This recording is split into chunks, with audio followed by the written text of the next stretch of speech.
Well, good evening, everybody. It's me, Robert Phoenix. Just a little bit late, but I'm here, and hopefully, so are you. And we got a really, really good show ahead of us tonight. Let me check in with sort of the happenings over on YouTube. We got 5 people watching now. By the way, the numbers are pretty good. You know, the nut for a channel that's kind of throttled and not everybody's always getting the alerts. Some people do, but for a channel that's not getting them all, we're doing okay. So, Friday show, over 2,000 views. Pretty happy about that, and happy about the show in general. If you haven't seen Friday's show, it was a good one. We had Dr. E. Michael Jones talking about Logos Rising. He was on for 30 minutes, but I think we got the short, condensed, concentrated laser beam of Dr. Jones. Then after that, we had another doctor, Dr. Andrew Kaufman, who was quite the hit for his knowledge, his ability to articulate, and really explain the differences between viruses and bacteria. And then, of course, graced by Hope, and that was Hope Easton and her fantastic cello set, 2 songs that she accompanied herself with. Hope Easton on vocals and cello. So it was a really terrific show. And I just want to say one thing about Friday's show. The video that I showed where the guy was being detained. Now, at the outset of that video, I did mention that it was a new video, and I hadn't really vetted it and could not necessarily vouch for the source, but we played it anyway. And I think in the spirit of playing it with the potential of an event like that actually happening, I'm glad we played it. But I was later told that the video itself was on the hoax side. Okay, so I need to just put an asterisk on that video. So if some of you were traumatized by that video unnecessarily, I apologize for that. But sometimes it's good to get to these sort of dark Bardo states anyway, so that you get to experiencing them in the theater of the mind versus the theater of so-called reality. Got a I got a lot to cover tonight. A lot of stuff. Let me just check in with Chatlandia. We got Jasper on board. There he is, the astrological cat in the house. Oh yeah. Oh yeah. There he is. There he is. All right. Oh, he's getting the chin scratch. Oh yeah. All right. Let me check in with Chatlandia. Let's see who we have. We've got JMP. Hey JMP. There she is. Man, I was on Jennifer Rubin's Facebook page. It was her birthday. You can say happy belated birthday to Jennifer. Man, she got a lot of love. There's Joan. Hey, Joan. JMP again. There's Elizabeth. Hey, E, how's it going? Zero Hedge. By the way, I went to look at a Zero Hedge article on Twitter, and Twitter had this proceed at your own caution, your own risk with Zero Hedge. It's like, oh, really? I'll take my chances. Anyway, Zero Hedge in the house. Let's see who else do we have. There's Jennifer. Hi, Jennifer Fitzgerald and Tamara. And there's Carrie. There's my man Unca. What's happening? Christy. Hello, Christy. Heather G in the house. There's Scoobs. Annie B. Hi, Annie B. Kathy Steen from way up north. Hi, Kathy. And Natasha from way up top. What are you like 15, 20,000 feet up? Natasha, how high are you? Let's see. There's Lynn. Lynn showed up we had a bit of a chat on Saturday at noon, and Joe Mama said that, hey, we should get together and have a Zoom, and I did a Zoom live. There was about 35 people on Zoom, and it was really, really good, really, really good. And Lynn got on, and Lynn kind of gave us the skinny on Panama and her time there, and if you're interested in going to Panama, what some of the perks are and what some of the challenges are as well. So that was really cool. And we had a lot of, it was a very good time. It was a really, really good time. My buddy Eric Roth jumped on, and Eric's been in the crypto game for quite a while. And he gave us some insight into his relationship with cryptocurrencies and kind of what's happening in May, where, essentially it's not quite like a stock split, but kind of is in the crypto world with the miners. And Eric gave us some, not hardcore tips, but some tips as to kind of where to go and what to look for in terms of if you wanted to still get into the crypto blockchain game, which may be of use for some people in certain projects. So, it was a good time. We had a really good time. And then on Saturday night, I had volunteered to be on Emily's Conspiracy Cocktail, where we talked about Ernest Hemingway. And that was really cool too. Kind of a different thing, different vibe. Apparently they drink cocktails, they have a cocktail of the night, and they play some music and stuff. And it was a lot of fun. So we're what we're seeing now is we're seeing these kind of communal events happening in small numbers. I think it was like 30, 35. And then on Friday night, I gave a talk to the solutions community because I was supposed to be back in Philadelphia, and that was really great. That was really great. I should probably make that link live because there was a lot of good information with that. I took people through the Corona experience step by step astrologically. So it's been a busy weekend, really, really busy weekend. I've been, and then this morning, finally was getting the home gym together and stuff like that. So super busy weekend. Okay, let's see who else we've got going on here. There's June. Hey, June. And let's see who else. Chaos Engagement. You got a notification. The lords of YouTube have smiled upon me. There's Steve. Right on. Hey, Steve, man. Steve is getting in on things. So Steve's star is starting to rise. He's been helping Emily out with Conspiracy Cocktail. Apparently, he's going to be helping out Dr. Andrew Kaufman as well. So, Steve, good job on you, brother. Your talents are needed in this world in a lot of ways. Steve's got that Libra thing going on. People like him and say, oh yeah, I'll be on the show. Yeah, I'll do that. Yeah, sure, no problem. So, it's a secret weapon. Libra's the secret weapon. Okay, what else do we have here? Your last Target Solutions this past October was awesome. Oh, thanks, Isla. Yeah, that was great. That was really, the video was a little weird, but I always get fired up when I go back there. I like it. And it felt, here's the thing with astrocartography, and this is something that the astrocartography people, the guys that put it together, told me right when I got my first astrocartography reading way back in 1989, was that you don't always have to go to a place. If you work with people that are in the place where your planets are, you still have that connection. So on Friday night, I was still having my Sun on the Ascendant connection going through Newtown because of the majority of the people on that call or on that Zoom actually being in Newtown. So just remember that. I mean, in a time where people can't really travel all that much and travel's being limited even more, you can still get the benefit out of astrocartography by connecting with people in a certain place.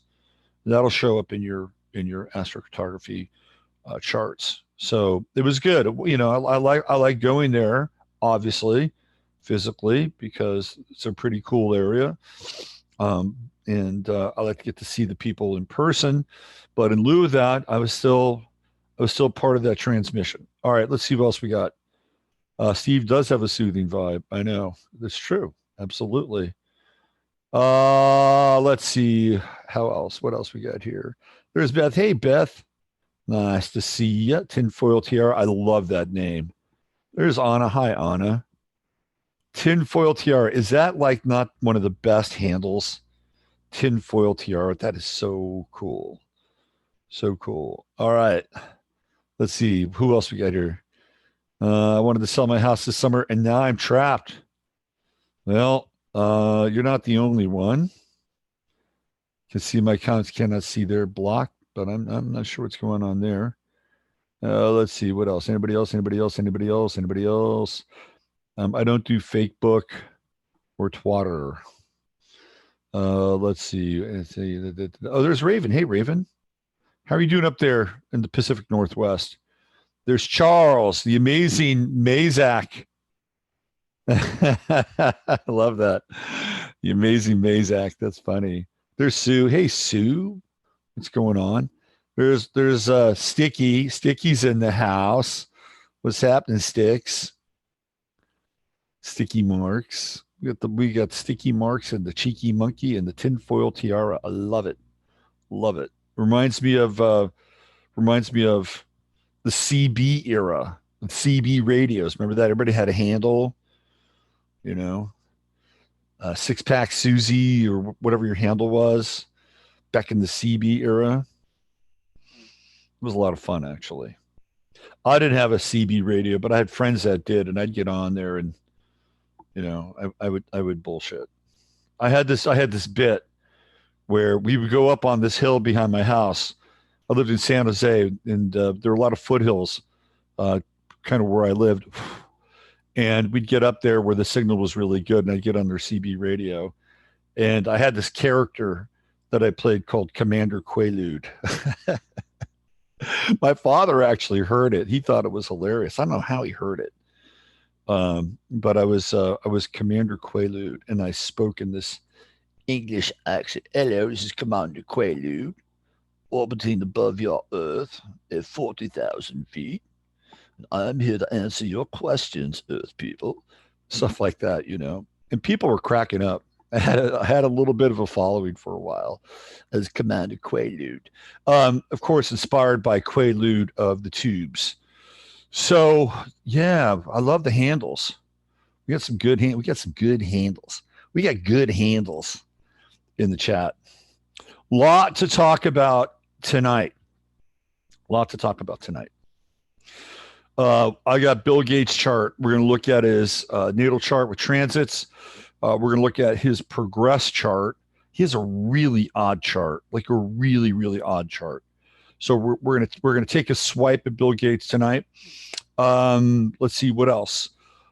Also, I'm gonna bring up Howard Storm's chart, which of course Howard is going to be on the show on Friday, and I'm going to play a little excerpt from the video that I caught of Howard Storm, where he leaves his body and dies. I don't know why they call them NDEs.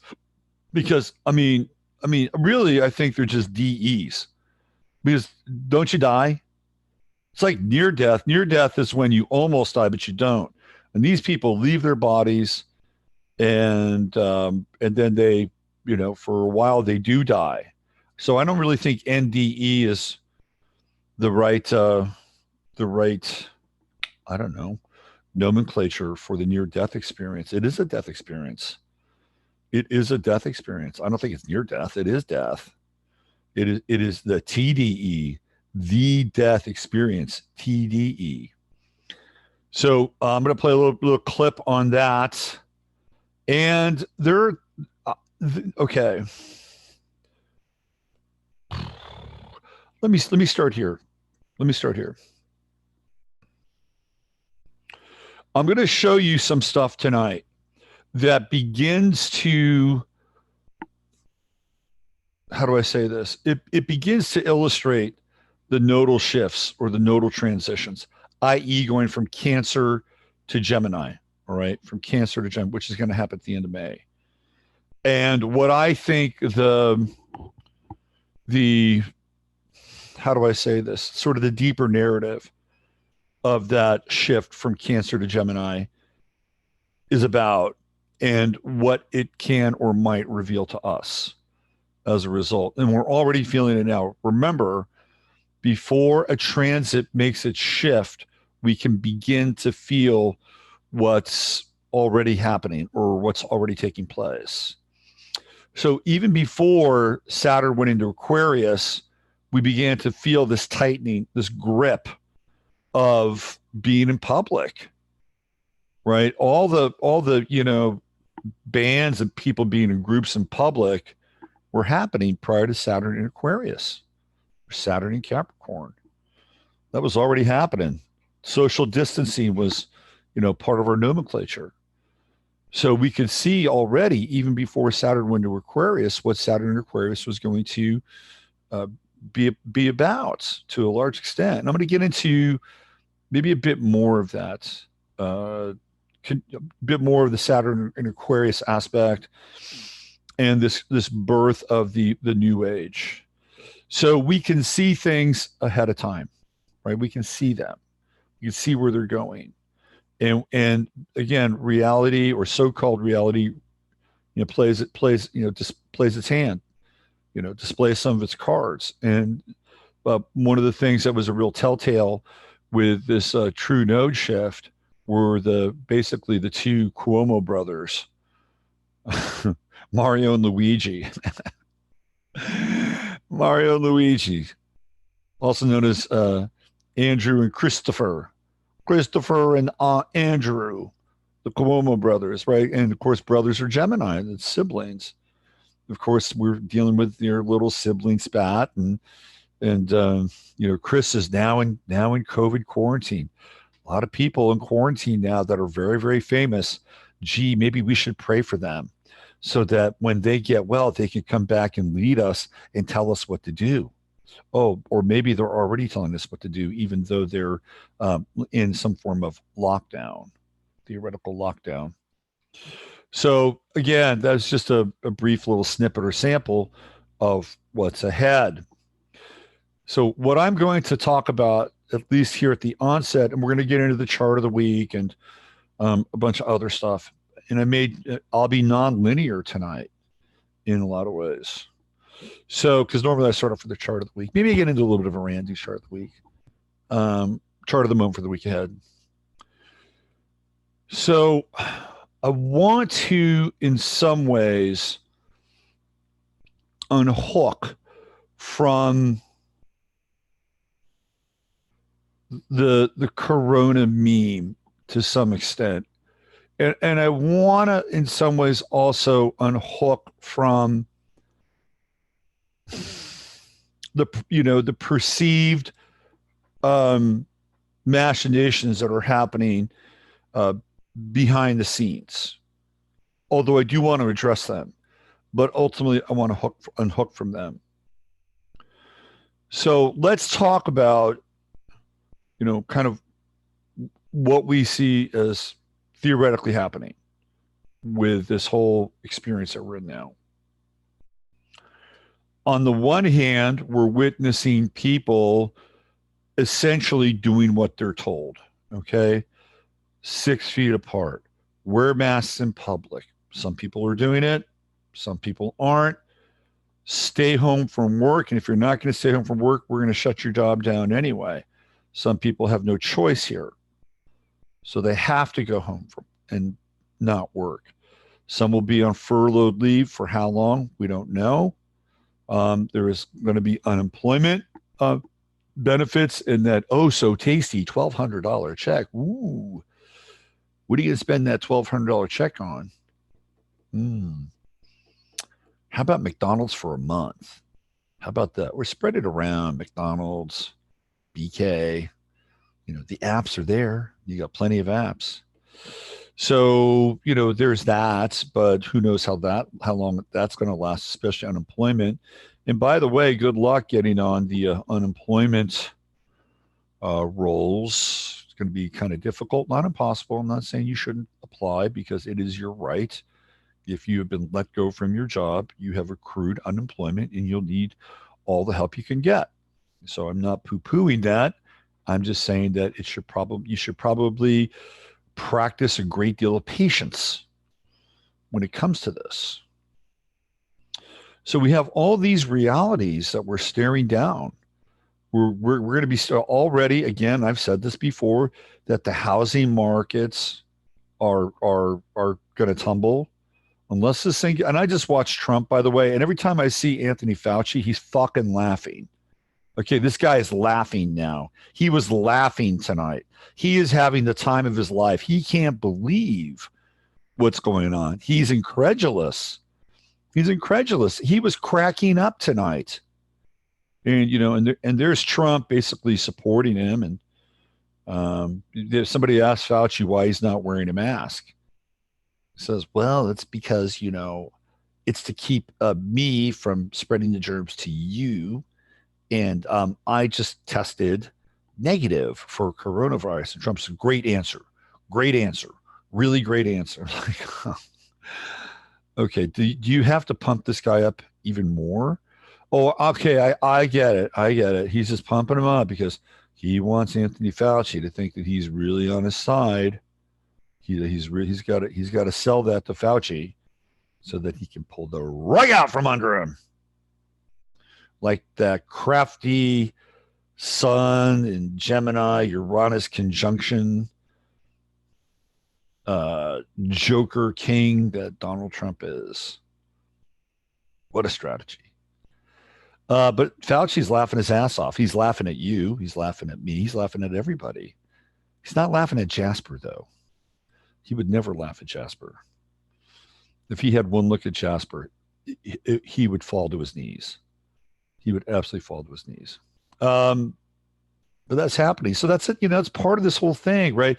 And then there are people that are being dutiful, and they've dialed into the virtue signal, crystal clear, and doing everything in their power to be adamant about staying home and wearing the masks and just begging, absolutely begging for more isolation. Absolutely begging for more rules and more regulations. By the way, I drove around today. A lot of people outside. A lot of people outside. I drove around some neighborhoods I'd never been to before in Fredericksburg. I'm like, whoa, people riding bikes, people planning things. Like, this is a real upside to this. There's a real upside to this thing. And we've been talking about that for a while anyway. And even these little community, you know, what I would call campfires that we had over the weekend, you know, with solutions and the 11th House group and Emily's Conspiracy Cocktail group. You know, there's a lot, and we're not the only people. You know, there are little virtual campfires being held all over the place. But this is one part of the narrative, okay? And the hospitals are bleeding cash now. They're sending nurses home, okay?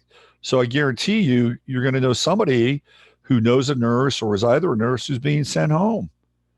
And it's because they really don't have any work for them to do. Now, maybe they've got a crack SEAL Team 6 Corona Emergency Response Squad that is handling everything, and maybe that's the case. But the hospitals are bleeding out. They're bleeding out. So we see all of this going on, and this is all part of the sort of the negative part of this, right? Sort of the negative stuff. The negative stuff being the people that support, you know, the simulation gone live. And we're talking about simulation tonight. It's gonna enter into our discussion. So then on the other side of this thing, there's like, oh, okay, well, you know, we got all these ships at sea, and you know, they're there for the kids. And again, I know that there are people in the chat room who are very, how shall I say this, sensitive. They care about these kids and trafficking and pedophilia and the adrenochrome pushers and, you know, and all that stuff, right? So there's a lot of, you know, there's a lot of emotion invested in that world, or invested in those sorts of details, okay? And I would say probably about about a month ago. And I also want to talk a little bit about PizzaGate, and just as sort of a launching pad. And PizzaGate really came to our attention during the run up to the election. And PizzaGate was the October surprise. And that's when the WikiLeaks stuff started to come out. And of course, you had John Podesta and James Alefantes and Comet Pizza. And, you know, it was a descent into a really dark world. And there's no disputing that. There's just no disputing that. And, we were witness to that.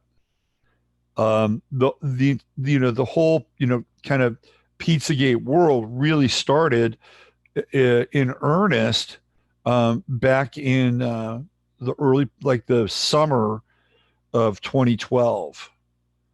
And this is when uh, uh, Jimmy Savile started to kind of slither through the cracks. And this is when the whole Penn State thing kind of started to, rear its ugly head. And, I did a series of blog posts at that time saying when Saturn went into Scorpio, this is what we're going to start to deal with. We're going to start to deal with the pedophilia and sort of the deep underground trafficking stuff. And that was basically from 2013 to 2015, which takes us right into 2016 and the revelation of Pizzagate and stuff like that, right? So when the Pizzagate stuff was happening, I paid attention to it, but I didn't make it a daily diet of my programming because I've been doing this for a while and went through that. But it took off and it became kind of a real staple of Q World. And not just for Q World, but for people who were incensed over the fact that, children's lives were being ruined, that they were being abducted, that there was programming going on. At the same time, we were reading about people like the young super soldiers who were taken from, their homes and put into environments that were extremely traumatic and mind splitting. And all that came up, during that time. So as a result of that period, a lot of people have held fast and true to this uh, emotional currency that is spent, invested, spent um, on youth, on children. And I've talked about this before, and you can see that this has come up frequently, not just with the whole Pizzagate world, but also like the virtue signal of kids in Syria. Like really, people really don't give a shit about kids in Syria. They don't. They were just using like kids in Syria to get at Assad. And then we had the whole kids on the border and the migrant trains. Where are those migrant trains now? Yeah, they put the brakes on those, didn't they? Basically, Mexico closed off their southern borders. It was like, sorry, you're not coming through anymore. And then we had the AOCs of the world. You know what I was thinking about AOC and all those people? That in their own way, they're really background people too. You would not think that AOC would be a background person. You would not think that she would be an NPC, but she is an NPC. And the reason why she's an NPC is because she's so predictable. Even if she is making a margarita and talking about how unfair things are, she's always parroting the same thing. She's parroting the same thing. And whether it's her or whether it's Taleb or any of these people, they're basically all NPCs. Ayanna Presley, NPC, because they always parrot the same thing. Even Chuck Schumer, they parrot the same thing over and over and over again. They're not capable of evolving. Have you ever noticed that? They don't evolve. They just don't evolve. None of them ever, and maybe they evolve in private, but in public, they never evolve. There's never a sense of, let me look at this from another perspective. Let me see this in a different way, right? There was never that. But they had their shot at the virtue signal with the kids. Yep. And even to some extent, I'll say this, and it may kind of anger some of you or make you feel a little uncomfortable. There's even a bit of virtue signal around the child trafficking stuff. A little bit. Now, I know that there's moral outrage, and yes, there should be. But what I want to share with you here is I want to share with you my interpretation, that by focusing on that, and by focusing on the fact that these guys are going to come in and save the kids, and hallelujah, if that's the case, great, great. I hope they save them. I hope that's really the case. I really do. You know what else I hope? I hope we get to see film of it. I hope it's got like the invasion at Normandy kind of vibe, right? And the invasion of Normandy was videotaped, not videotaped, filmed, and we have lots of footage of that. And I hope we get lots of footage of these kids being saved, because as I said on Sunday during our little group get together, it would be a real morale booster, wouldn't it? It'd be a real morale booster, and it would be one of those things where we don't always have to fill in the blanks. We don't always have to make that little quantum leap in our conscious awareness that it's happening, or it happened, or hoping it happens, or thinking it happens, or having belief that it happens, or having faith that it happens, right? So then we begin to create this kind of imaginary, what's the word I'm looking for? This kind of imaginary landscape inside of ourselves where all these things are taking place, and that the forces of good are winning. And you can, try to kludge and get some stuff from that and put that reality together, and that's fine. But what I'm talking about here is that inside of that dynamic, there is there's a really sneaky and pernicious hook. And here's where the sneaky and the pernicious hook is that model is based on a form of duality in a lot of ways. That there are good guys and bad guys, and there are there are evil people, and there are virtuous people, and to some extent that's actually true. Okay, and I think it would be better to act and trend towards the heroic than the evil.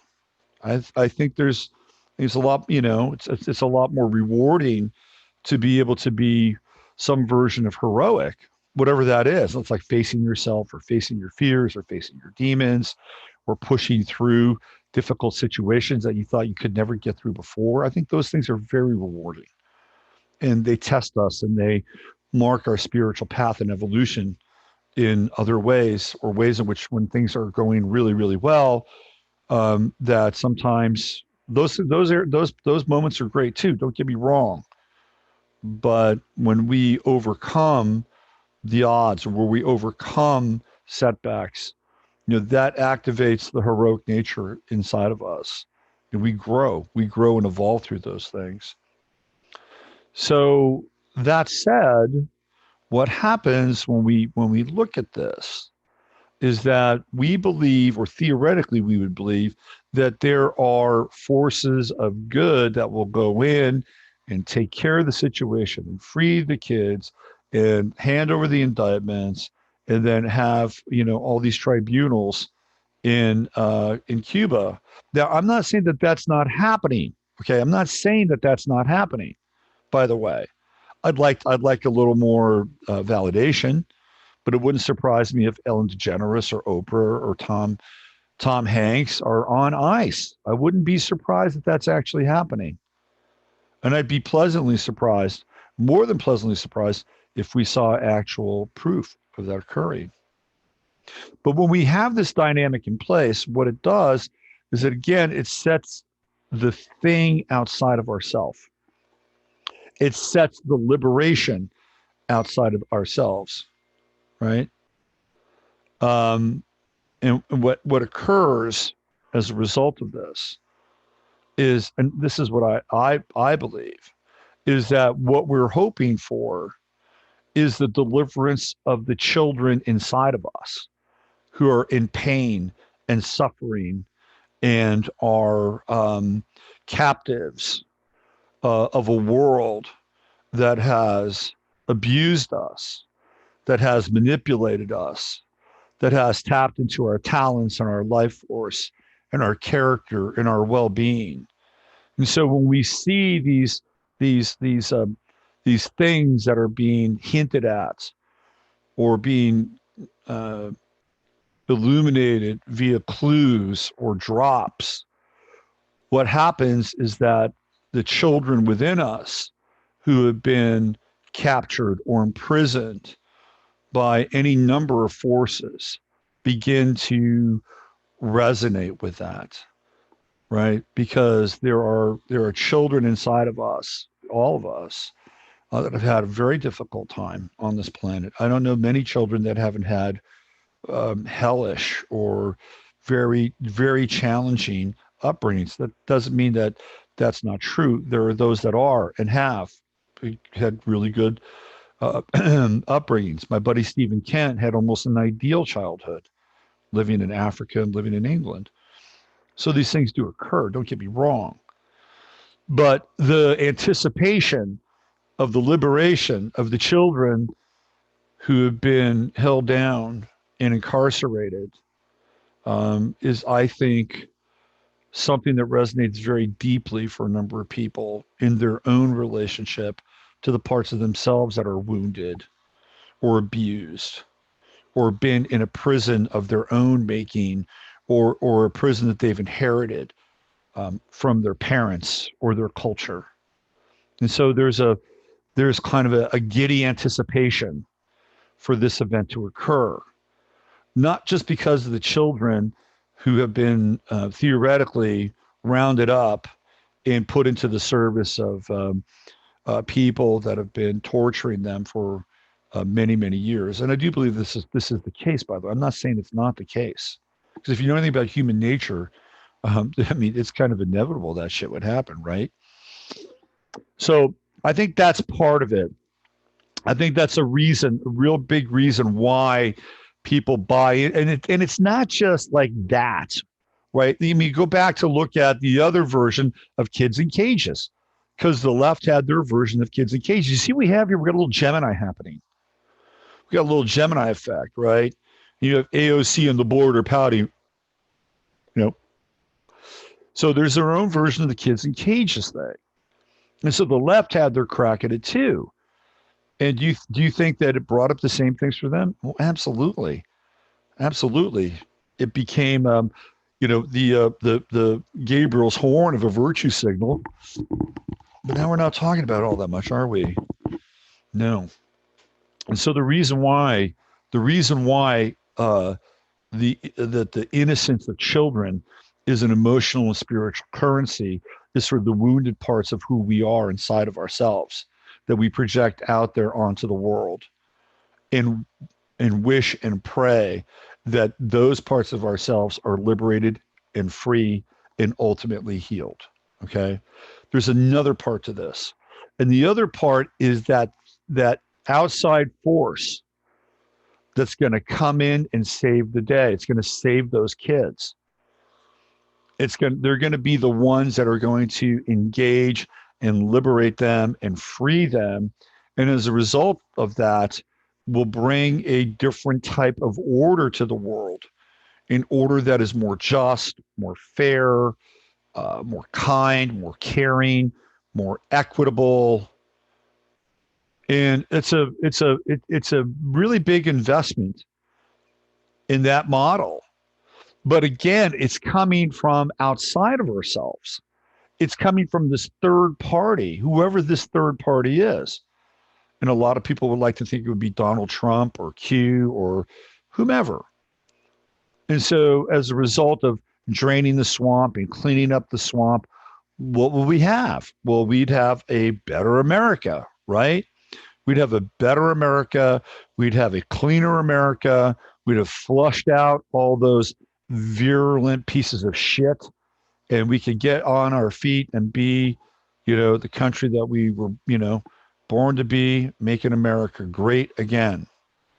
America free and unfettered by any of the toxic, psychopathic, virulent agents of degradation and destruction. And that's all it would take, right? That's all it would take. And while that sounds great, I would say that even that is a limited model. Even that's a limited model. Because I think the stakes are much higher than that. I think they're bigger than that. And it dawned on me over the last 48 hours that what we're really involved with here and now are two things. One is that we are in the midst of a game. We're in the midst of a game, a very complicated game. And I want to elaborate on that a little bit. And number two, the stakes aren't just draining the swamp. It's not just that. The stakes aren't just liberating, these poor children who have been, incarcerated in the service of Satan for who knows how long, right? I mean, those things would be great. I mean, those people deserve to be outed. They deserve to be, taken down, taken out, flushed. Don't get me wrong. I'm all for it. And if that happens, I'll stand up on my chair and I'll cheer because they deserve it. They deserve everything they get. All right. I want to be clear on that. But for me, what that leads to is what I would call a false awakening. Because by investing in that and by investing in the powers that be that are in charge of doing these things, we tie ourselves to that version of a reality that's emerging. And so again, they get to control this narrative about how we're going to live or who we're going to be beholden to and all the things that go along with that. And I think there's something bigger at play here. There's something much bigger at stake. And that's reclaiming this domain and this world for us, for who we are, not these third parties or these agencies that are going to come in and save the day, right? There's a much bigger game at stake. And I'm going to use that word game again. And if we allow ourselves, like, again, I'm not saying that you can't follow those things because those things are, they're interesting, and in a lot of ways they're very important, but they are not the end goal, right? They are not the end goal. They are part of a process, and a part of a process that you and I have absolutely nothing to do with in a lot of ways. And we have to place a lot of hope and faith in the agencies that are theoretically taking care of this. And then when it's all said and done, when it's all over, there's, again, theoretically kind of this new world that's going to be rolled out for us. And again, thank you very much. Thank you very much. Thank you very much. And I say, pump the brakes on that. Pump the brakes, because what's really at stake here is something much bigger. It's much, much bigger than that. And I hate to say it, but it's much bigger than kids in cages. It's much bigger than some underground wars in some underground base. And that could all be really great. I'm not saying that that stuff isn't good. But it's bigger than that. It has to do with our evolution, right? Our evolution to level up. There's a game theme. It's about leveling up, right? We're here to level up right now. And it feels like when you play a game, like when I was at Findhorn, we played this thing called the Game of Life. It was very interesting. And it really revealed a lot of the process. It was a very powerful experience for me. And there are, like byways in games. Like you can go down a path in a game and you could get lost down that path. And next thing you know, you're in some kind of a jail or a bardo or who knows where you are. Meanwhile, people are flying around the board, collecting money, properties, cars, power, whatever that game is, right? So we have to be careful that we don't go down the wrong path, even if that path looks really, really promising, really promising.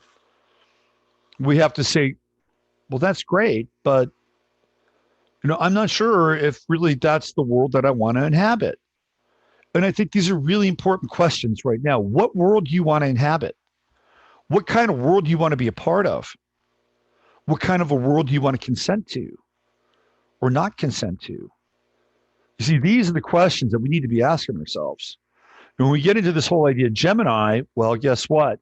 Gemini is Gemini is like uh, one of the signs of games. One of the big Gemini games is the TV show called Survivor. It's a game. It's a game set in an island somewhere, and or wherever they are, and you got to go through stuff and trials and tribulations, and you got your tribe, and you have to, do well, but maybe not do well enough in certain areas. And then guess what? There are times you have to switch tribes and switch alliances. Gee, doesn't that sound a lot like Gemini? It's a lot like Gemini. And we've seen that the commander in chief just happens to be a Gemini. And I've kept pointing out again and again and again that one of the signs that comes up over and over and over is what? The sign of Gemini. We're in a game. We are in a game. And my belief is that the game that we're in right now is the wake up game. That all these people are in our game. And they are pieces and players in our game. And just like in games, there are, video games, the NPCs, the non-participating characters, the background people, they're all conspiring to wake us up. It is like maybe this is why Fauci is laughing his ass off, because on some level he knows this. These people, whether it's Bricks or Fauci, I'm going to get into this woman from Elmhurst Hospital. I'm going to show you a little bit of an amazing poly video with her. I'm not going to play the volume. I'm just going to show you who this person is. And I'll show you again this kind of Gemini effect that's going on. So you're in a game right now. You're in a game. And you have to understand what the rules are, what the rules aren't, what the hacks are, how you can move through the game. And really, the prize of this game is to wake the fuck up. It's to wake up and say, what kind of world do we want? What kind of world do I want?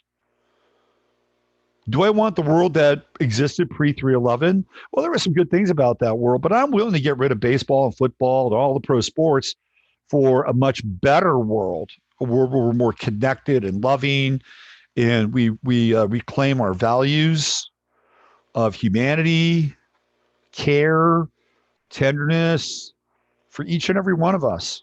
That's a great trade-off. I'll take it. 365. So the question I would ask you is, what kind of world do you want? Do you want to step back into that world? The further we get away from that world, if we can stay out of fear, we're going to say, geez, that was really, I'm not sure about that. There was a lot of ego. There was a lot of really kind of dark shit going on in that world. A lot of pain in that world. Do we want to go back into that world? Not sure. But we're also not sure that we want to go into the world that they have lined up for us now, do we? Nope. I think that a lot of people are getting the sense that Bill Gates, we're going to look at his chart tonight, has plenty in store for us.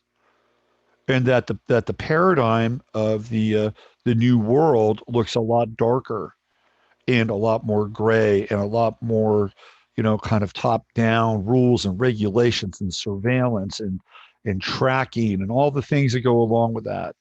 The specter of 5G, AI, pattern recognition, facial recognition, biometric transactions, everything traced and tracked from the moment you get up to the moment you go to sleep, and perhaps even in your dreams. Is that the kind of world we want to live in? You want to sign off for that for $1,200 a month for a little taste of the UBI? Is it a trade-off for you if, the kids are freed from their captivity, and at part of that trade-off, you get to inhabit that world? Do you want that? You're going to say yes to that? Maybe you will. Maybe there'll be things on the surface that will look good, and you'll say, okay, I'll sign off on that. I got my proof. we're headed in the right direction. But you really want the world that we're going to be living in determined even by those things. You need to think about these things because the stakes are really high right now. They're extremely high. And the more that you settle for a version of that world, the more that you're missing out on the potential of what we can become. And I'm just waking, I mean, I've talked about this for a long time, but I'm just waking up to this because this is it. Right? We're not going to get many other opportunities like this. And I'm looking at this as an opportunity, not as a setback. And yeah, there are some really fucked up things that are going on right now, but this is an opportunity, a real opportunity. And if we don't see it as an opportunity, we're going to miss out on the opportunity. You know, we're going to be played into one of two camps. Again, the duality game in Gemini comes right back into play.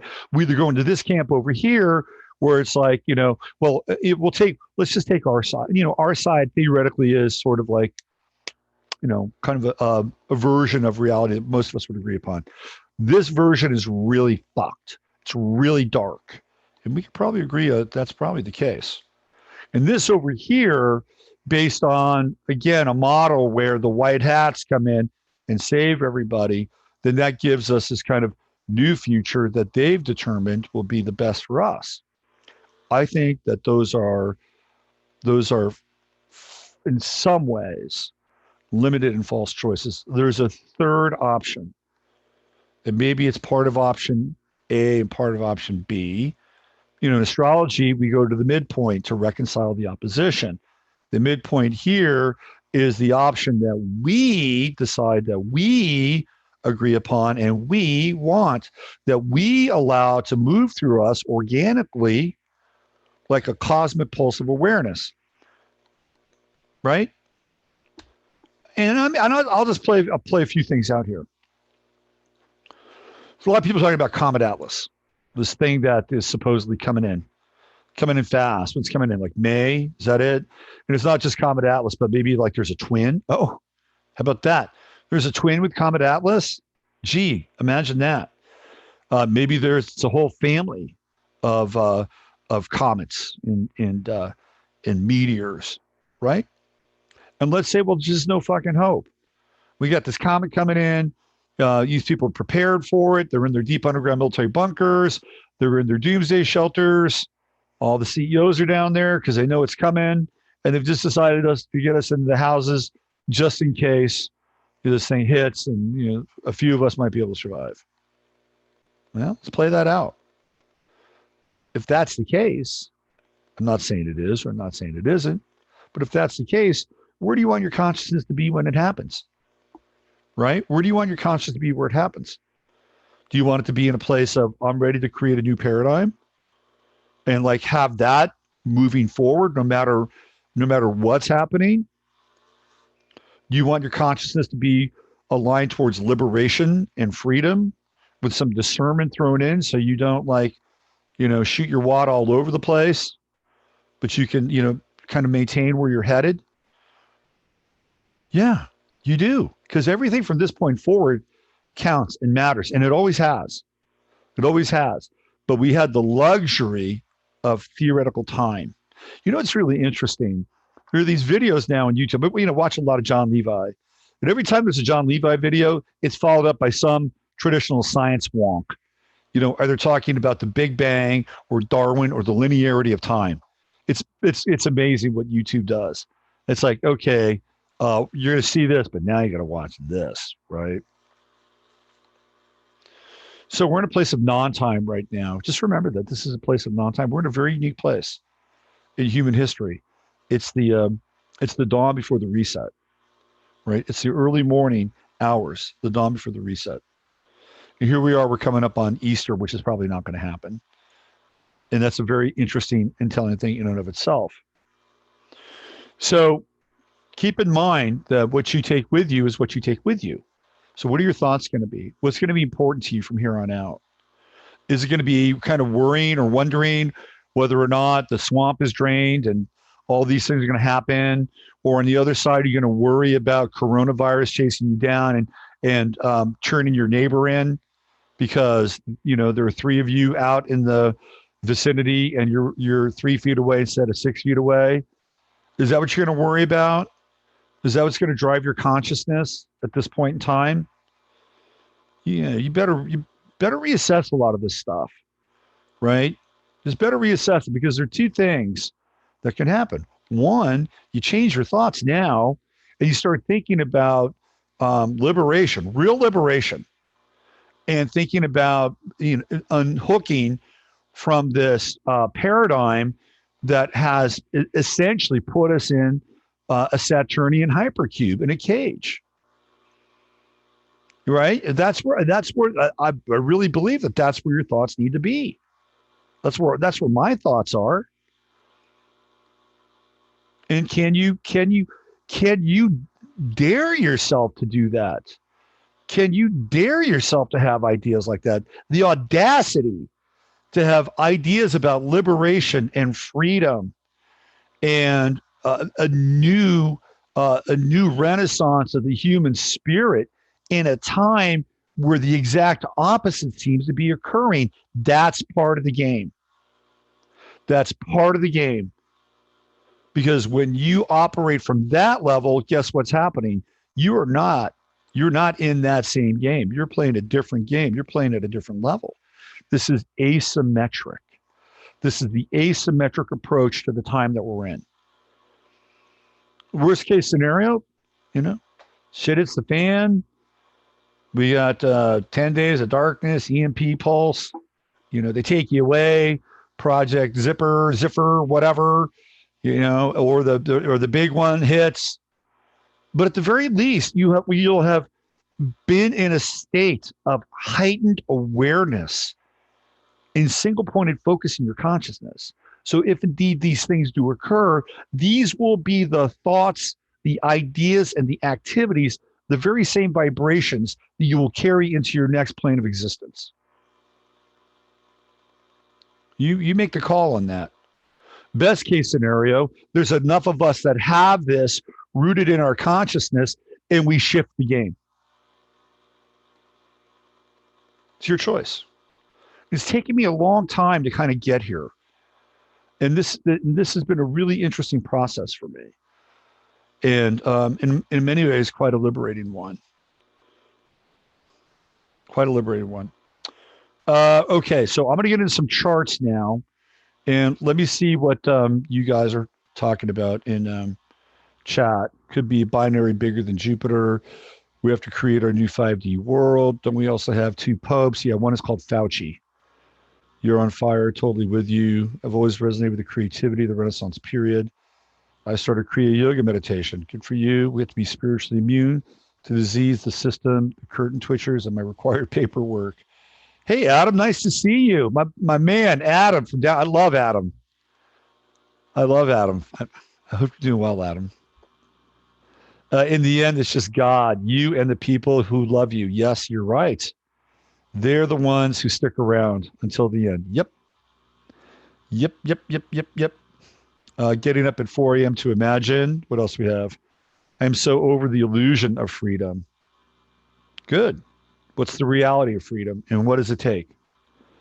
Has anyone seen the image of the current crop circle? Looks as if we're being asked to choose timelines. Ooh, I like that. All truth has to be proposed as a question. I like that too, Charles. Let's see what else we have here. I've encountered a lot of people in the last year or two that are pretty aware, and that's amazing for the land of the shallow Miami. I can't imagine it's different elsewhere. I'd agree. Yep. Let's see what else we have. Alien Ant Farm did a cover. It's a killer. It's a really killer cover. I love that cover.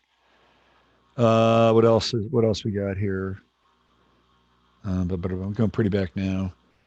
People are going to have to come down to a real hard decision real soon, sink or swim. Sink or swim. What about fly? That's one of those polarities, right? Well, you got to sink, you got to swim. You got to sink, you got to swim. Step outside of sink or swim. How about fly? Over here you're drowning, over here you're swimming, and up here you're above the water, right? We have to look at our thoughts. And if you have a sink or swim mentality, and look, I do think there are going to be times where we're going to be involved and engaged. All right. But if you have the sink or swim mentality, guess what? Your mentality is going to bring that to you. You're going to have to sink or swim. Why not fly? Okay. Let me get into some of this now. I want to play you a little bit of this amazing Polly interview. Not an interview, but a breakdown. Okay. It's a breakdown. And I don't think I'm going to I think she's terrific. She's really, really good at really ferreting this stuff out. So what I want to do is I want to play just a snippet of this. Let me do a screen share here.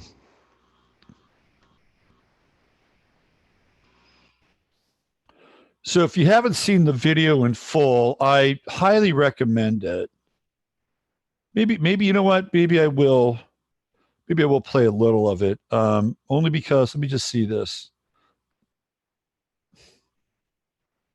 Yeah, let me do this. Let me start here with the video, with the audio. Or I'll play some audio because she has a clip of Trump, which to me is, how do I say this? It's a little disconcerting.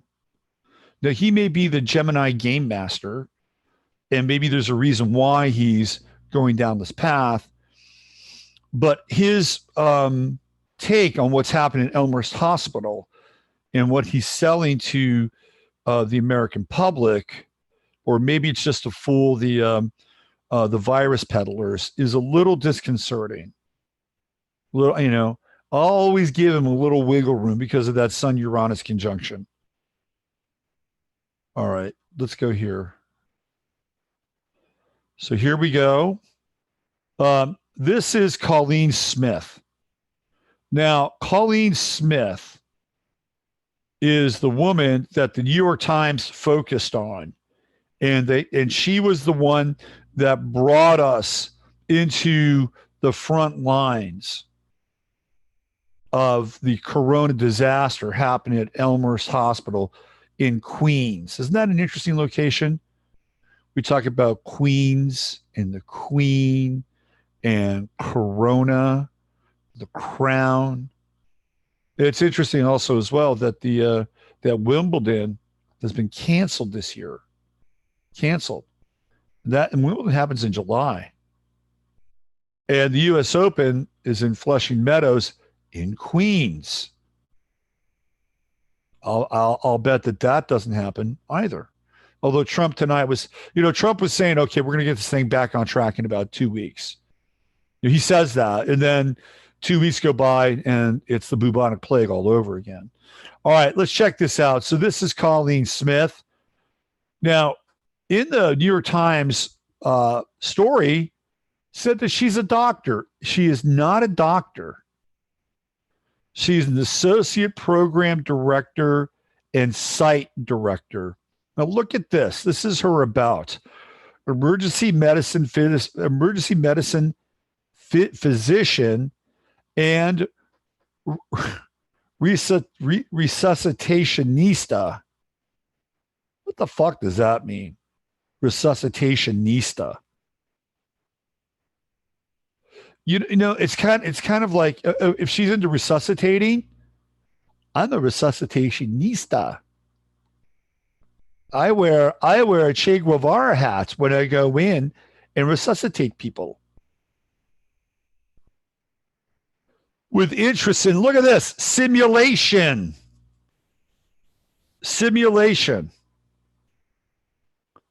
Medical education, wellness in medicine, faculty development, icon, that's Carl Icahn, School of Medicine, Icon.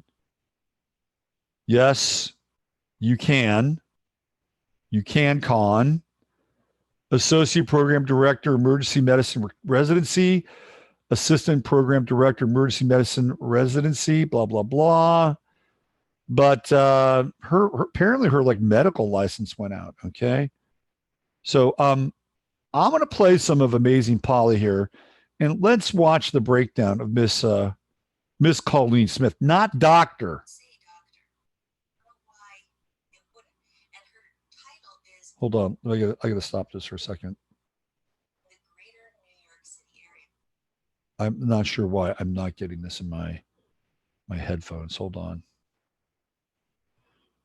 I apologize. I just need to get this in my headphones.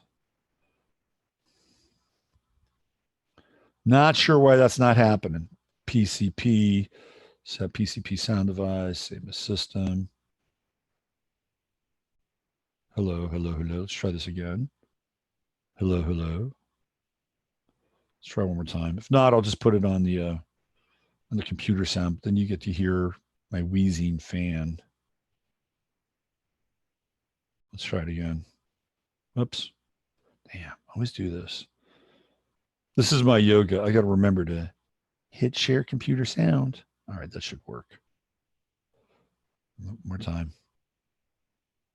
You guys are getting dizzy, I'm sure. Hold on. There we go. We should have it. Let's go. Yeah. We can see where she went to school or where she worked. Emergency medicine physician and resuscitationista with interests in simulation, medical education, wellness in medicine, and faculty development. Here's some of her experience. It gets more interesting as you scroll down. Here we notice that she went to the New York University School of Medicine Sackler Institute of Graduate Biomedical Sciences, and she was a simulation fellow. Her skills and endorsements, medical simulation. Her languages, English and Russian. Russian. Okay, there's two things in there. Obviously, Russian just raises an eyebrow, but simulation. We talked a lot about the Event 201 pandemic planning, and if you notice, people around that are big into crisis communication. Their whole thing was controlling the message. And here we have a woman whose specialty is medical simulation, getting involved in a big way in the overarching political narrative of what's happening with COVID-19 corona patients in Elmhurst Hospital, New York. And it just makes me wonder about her video and about the coverage that came afterwards. Let's have a look at some of the video footage, just a short clip, because I don't want New York Times to pull this video for copyright. We are right now scrambling to try to get a few additional ventilators or even CPAP machines. If we could get CPAP machines, we could free up ventilators for patients who need them.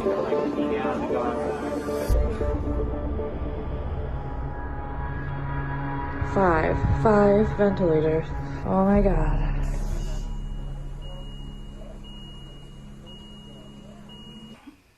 There's a lot of weird stuff in the video. I recommend you go watch the whole thing.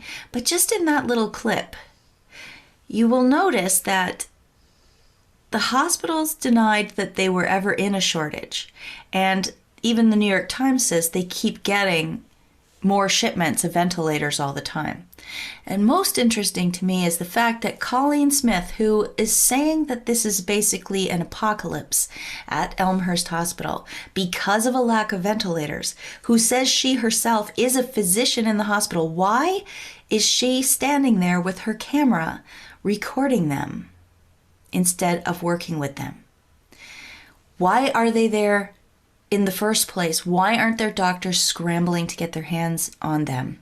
And you might say, well, they might need to go through some kind of test procedure or cleaning before they're in use. Sure, but why is nobody doing that? Nobody's telling her to hurry up and take her picture. Nobody seems to be caring about these ventilators. All right. So that's the first odd part. And if you watch the video, she goes and she walks along the street and she purports to show a big lineup, a crush of patients waiting to get tested. And okay, just watch that part. Now we're seeing 400 or more people a day.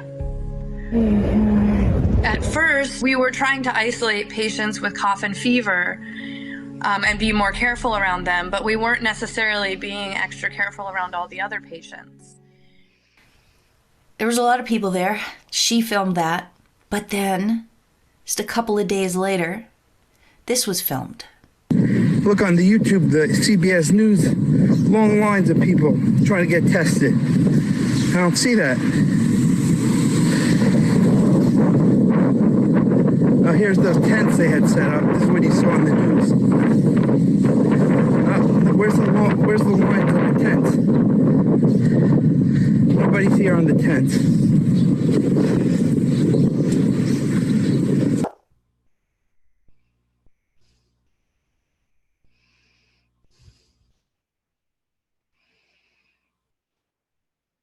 Okay, so you guys can see that there is a real discrepancy between Colleen Smith and the world that she's portraying at the hospital and this. Now, what does this remind you of? Doesn't this remind you of when the New York Times sold Saddam Hussein and weapons of mass destruction? Does it remind you of that? Reminds me of that. And the weapon of mass destruction here is the coronavirus. Let me go into the future a little bit here. Now, this is again, this is another thing for Dr. Colleen Smith. She's a doctor here, but nobody there was a person who called Elmhurst, and there's no Dr. Colleen Smith that works there. NY School of Medicine simulation. And then the license is through 2018. That was 2 years ago. So one of the things that Polly points out is that this could be expired. And if so, why? Okay. Now, here we go. This is the Council of Residency Directors in Emergency Medicine. And then we have Colleen Smith, right? So it's another group that Colleen Smith belongs to. She also belongs to SAM, Society for Academic Emergency Medicine. And guess what? They specialize in simulation. Is this any different than what was happening with David Hogg's father, Kevin Hogg, at Parkland, who worked for a company that specialized in, guess what? Simulation. So what are we seeing here? Right? They're basically showing us that we're living in a fucking simulation. This is the game.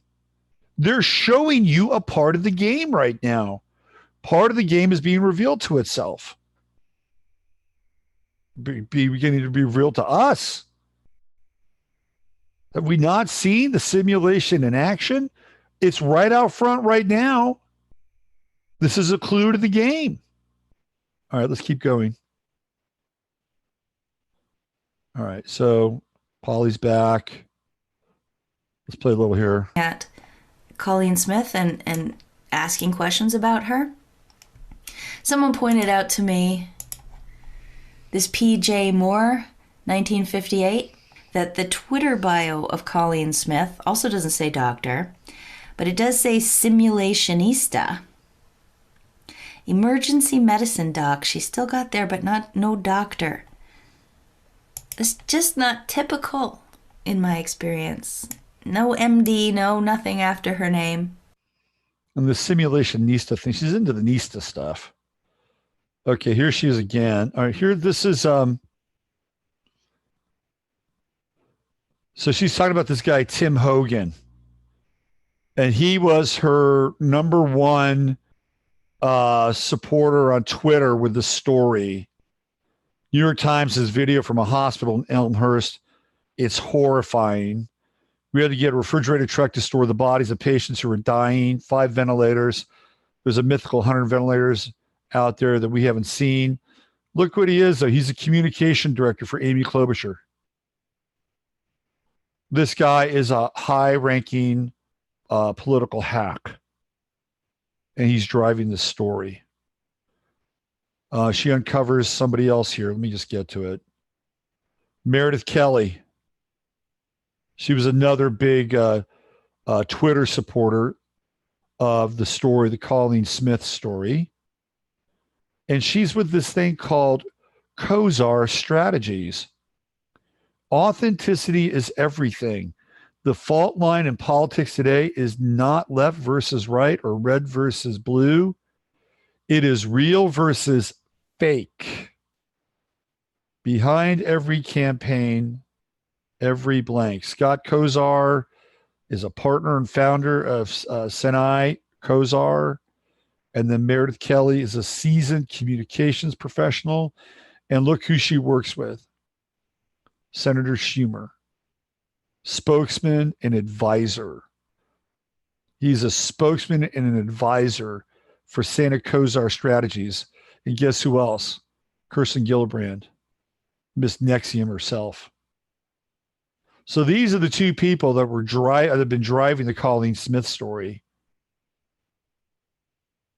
And there she is again. Let's hear what the fake doctor has to say. No fever, but abdominal pain. Actually had findings on their x-rays and chest CTs that were consistent with this coronavirus, COVID-19. Okay, look, can I just stop there for a second? What is she doing here? Again, she's doing this thing where she's laughing. Look, she's smirking there. She's got a little smirk going on there. All right, let's go back. And let's go from here. Watch her laugh. That takes from Colleen's video. What's a little bit scary now is the patients that we're getting are much sicker. Many of the young people who are getting sick don't smoke. They're healthy. They have no comorbidities. They're just young, regular people between the ages of 30 and 50 who you would not expect. We started to realize that patients who were coming in with no fever but abdominal pain actually had findings on their x-rays and chest CTs that were consistent with this coronavirus. Let's look at this. Look at this. Look at this shit. You would not expect. We started to realize that patients who were coming in with no fever but abdominal pain actually had findings on their x-rays and chest CTs that were consistent with this coronavirus.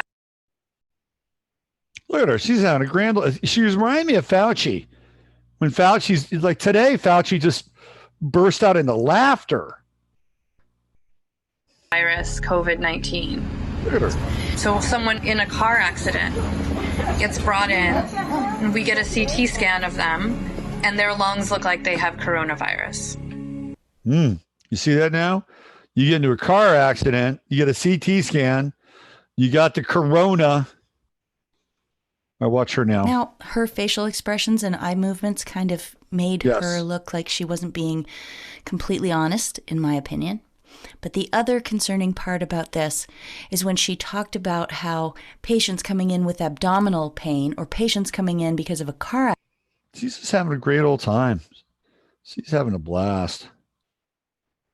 All right, here's Trump. Now, this is Trump. The color on the outside, the size of the windows. I mean, I know it very well, right? He's laughing too. It was near my community where I lived. And I've been watching that for the last week on television. Body bags all over in hallways. I've been watching them bring in trailer trucks, freezer trucks. They're freezer trucks because they can't handle the bodies. There's so many of them. This is essentially in my community in Queens, New York.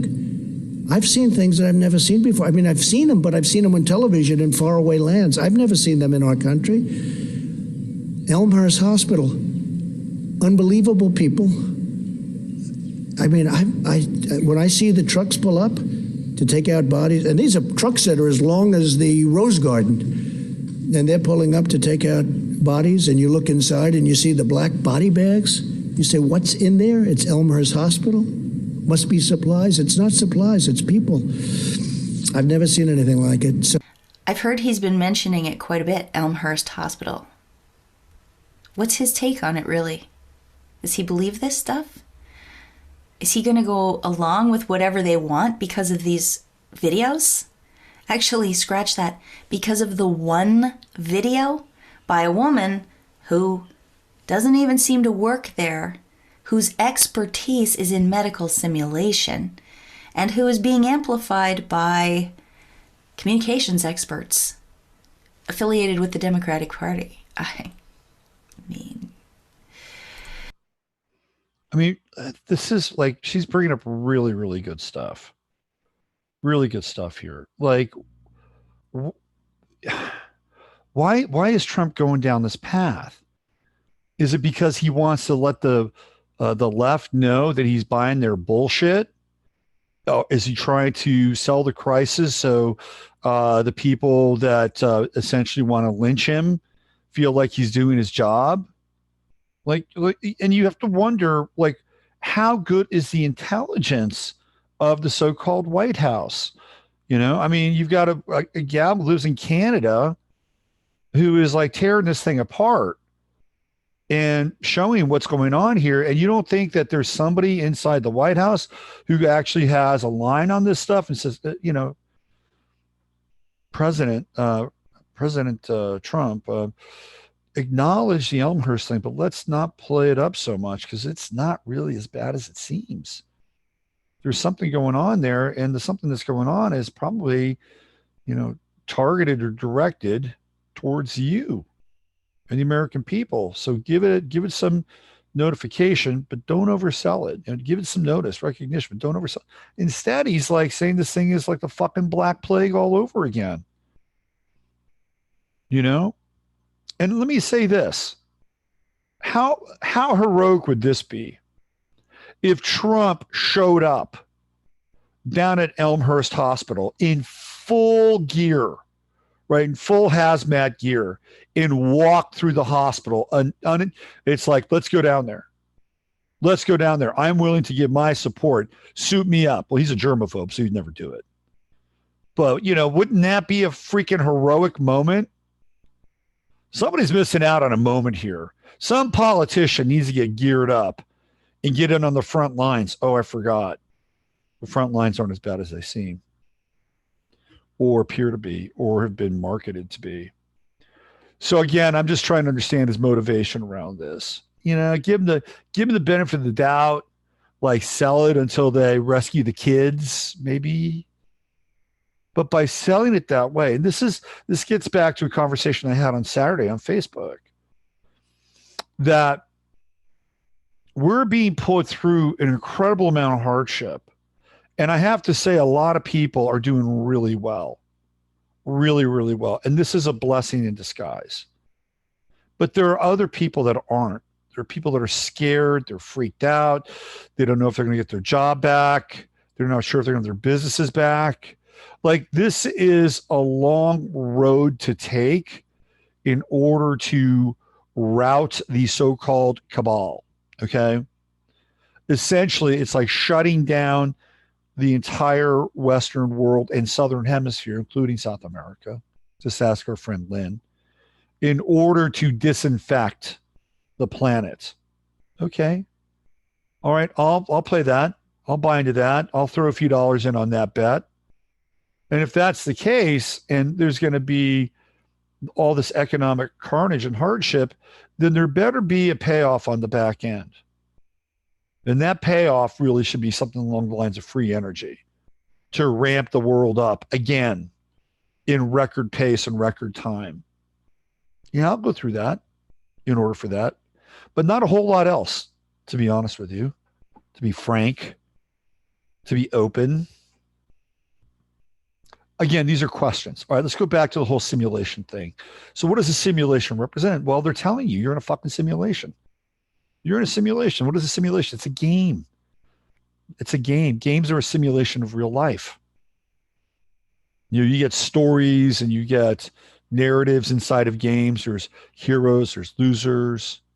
There's heroes, there's villains, there's winners, there's losers, there's the human drama, the ecstasy of victory and the agony of defeat, right? It's all within the context of the game or the competition. So they're showing you this is simulation. There are two things happening at the same time. There's a theoretical world which has been shut down.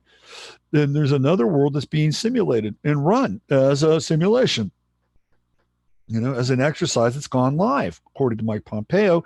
That brings us back to Gemini. And there was some talk in Chatlandia as I was scrolling through about two worlds diverging, or right here. This is it, the V, the Y. This is what Steve and Chris were talking about the last time they were on the show. Instead of the crossroads or the X, we're in the Y, where the paths go like this. Which path are you on? It's a very Gemini kind of reality, isn't it? One of the interesting developments of the 1980s was a game called the Illuminati game. The Illuminati game. And in the Illuminati game, there are a number of cards that were, well, let's say quite interesting. And they somehow seem to pop up and make themselves known during certain situations. And it's like, oh, there's that. It's sort of like the Illuminati card game kind of predates the Simpsons in some ways. So let's look at some of the Illuminati card game cards. Started by Steve Jackson in Austin, Texas. So here are some of the cards that are played. Conspiracy theorist, terrorist nuke, Pentagon. Look at that. Wall Street, Saddam Hussein, Bill Clinton. There are a lot more. There's a card that looks like Julian Assange. There's a card that looks like Trump. There's a card that looks like Trayvon Martin's father, who is dressed up in kind of Masonic regalia. And there's a picture of Trayvon Martin's father, who's a Mason, looking like the freaking Illuminati card. There's a card where Alex Jones and Ron Paul are kind of saying, well, that's not too far-fetched, but during that time, Alex Jones was born in theoretical 1974, right? I mean, theoretical 1974, 1982 had been 8 years old. So does the coronavirus show up in the Illuminati card game? You bet your ass it does.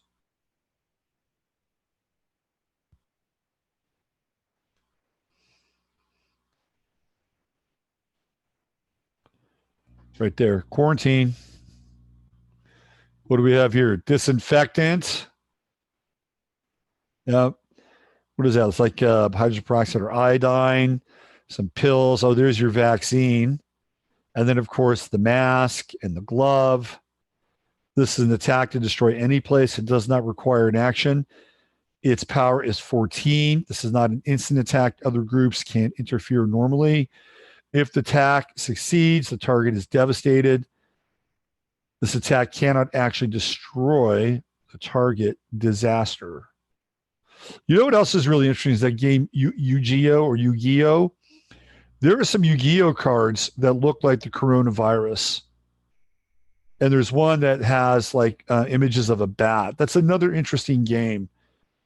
Maybe Emily and I could do something on that. So the Illuminati card game seems to be able to not only illustrate, but even predict, sort of like stations on the cross in the simulation of our reality. So I decided to take a look at when the Illuminati card game was created. And it's had three incarnations.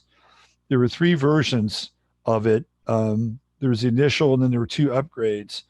The game itself was based on the novel, The Illuminati Trilogy by Robert Anton Wilson, whom Emily has been dosing on a lot of lately, and has been coming up in a lot of her kind of synchronistic journeys to uncover certain pieces of information. We even talked about them last night in the Conspiracy Cocktail Lounge. I actually kind of was in Robert Anton Wilson's circles a little bit, like living in Berkeley, I used to see him. And there were two memorials for Tim Leary when I lived in the Bay Area. I went to both of them. The first was when right after Tim died, and I think this was 1996. It was early in 96, if I'm not mistaken. Yeah, I think it was early 96. And it was at Grace Cathedral. And John Perry Barlow was the master of ceremonies there. And Barlow, what a character. Anyway, so when he began to address the whole Tim thing, whole Tim Leary thing, there was this incredible amount of, when he went to start his like eulogy, there was this incredible amount of feedback that came through the microphone. Everybody knew that something was in the air, right? People knew that Leary was, circulating through the ethers there in the church. It was very supernatural. But then there was another smaller memorial for Tim, and Robert Anton Wilson was there. And I'd see him at a couple of parties here and there in Berkeley. Those were very interesting times. Very interesting times. A lot of those people are gone now. So I decided that I wanted to take a crack at the Illuminati Card Game chart. And I thought it was kind of interesting myself.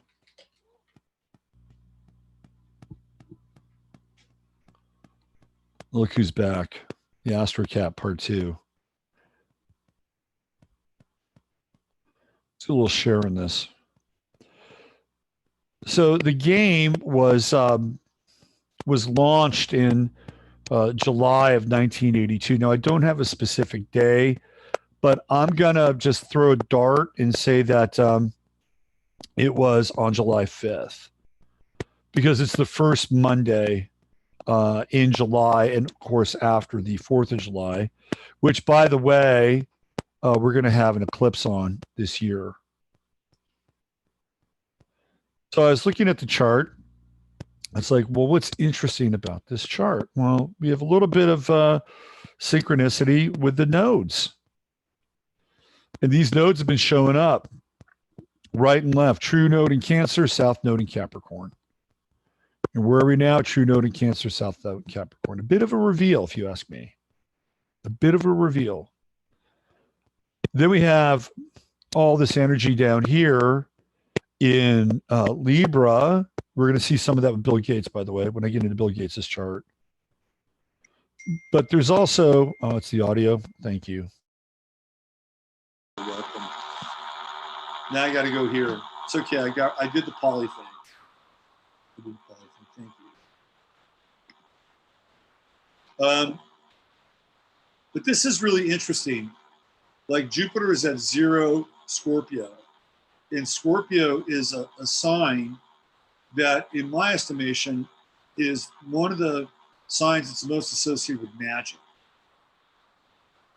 Of course, Scorpio is connected to things like the quote-unquote occult, the darkened areas of the 8th house, sex, obsession, magic, other people's money, death, possession, things like that. Possession. There's an incredible amount, and even if the game came out later that month, it's going to be at what, maybe 2 or 3 Scorpio. So there's a lot of kind of built-in magic with the game. But again, I'm taking a crack at this. But here's what I thought was quite interesting: is that Venus was at 11 degrees in Gemini, and Mercury at 23 degrees Gemini. So this is where the nodes are headed, okay? And remember, I've been talking about Gemini as, how do I say this? As an astro code within the simulation of the matrix. It comes up again and again and again and again. And look where Gemini is. Like major angles. Mercury trine Mars, Mercury trine Jupiter, Mercury trine Saturn, Mercury trine Pluto. That's 4 trines to Mercury. Again, it's on this day. I'm picking this day specifically as the first Monday, the day after the 4th of July. And even Venus, right? We got a Venus trine to Mars, we have a Venus trine to Saturn. And those are the major aspects between Mercury and Venus, all in Gemini. So what I'm taking from this is that the Illuminati card game is revealing to us some level of the simulation. And that it's going to become quite clear, maybe through the Illuminati card game, but just through the template of this chart, that this is what we are going to be engaging and witnessing. So if it is a game, right, if it is a game, and there are people at a high level that are playing this game, they're playing the game on you, what do you want to be? Do you want to be pawns in the chessboard when you can't hear me? You can hear, I'm sorry about the reverb. I'll have to turn this down. Apologize. I'm just waiting for my other parts for my computer. I got the hard drive is here. It's got the fan has to come. 2 fans. Anyway, do you want to be? How do I say this? Do you want to be? You want to be a pawn in the game? You're going to be a player. You're going to be a pawn or a player. This is what the true node in Gemini is bringing to our awareness. Play the game. Play the game in a way that is inventive and creative and looks for third options, fourth options, asymmetric response, creative play, imaginative play, the play of the devil's advocate. This is what Gemini has in store for us. And we're even going to have a Venus retrograde in Gemini. I think that's about travel, by the way. I think it's about travel. Because the other thing we got going on here is going to be the South Node in Sagittarius. And I think that's where some of these egregious laws could come into play. So for me, this was quite telling. That this is the game that in many ways has transcended time. That numerous and countless people, from YouTubers to bloggers, myself included, have referenced this deck. And I think that the template of the deck is quite interesting, especially from this perspective. Now, you know Steve Jackson Games was raided by the FBI. So how did you know this? How did you figure this out? Right? Mars-Saturn conjunction. What is Saturn doing here? Conjuncting Mars and trining Venus and trining Mercury, squaring the Sun. This is the conflict. You know, I think this is how the raid went down for Steve Jackson Games. Here's your Saturn. Here's your agents of Saturn, and this is the Steve Jackson circle right here, launching the game. That's the conflict right there. But there's something here with time. It's quite interesting because of the trines to Saturn. It's sort of like the timelines. Gemini represents timelines. Look, right there. See that? Timelines. So there is a deep channel into Saturn vis-a-vis the timelines of Gemini. I think it's interesting. I think it's very, very, very interesting. And of course, we have the final degrees of Neptune in Sagittarius. It's conjunct with Jupiter, which means it's conjunct the galactic center. And Neptune had been around the galactic center. That was a very mystical time, by the way. Really mystical. Like, I think that there were portals open during this time. During the, this goes back with Neptune and Sagittarius, all the way through back to 1971.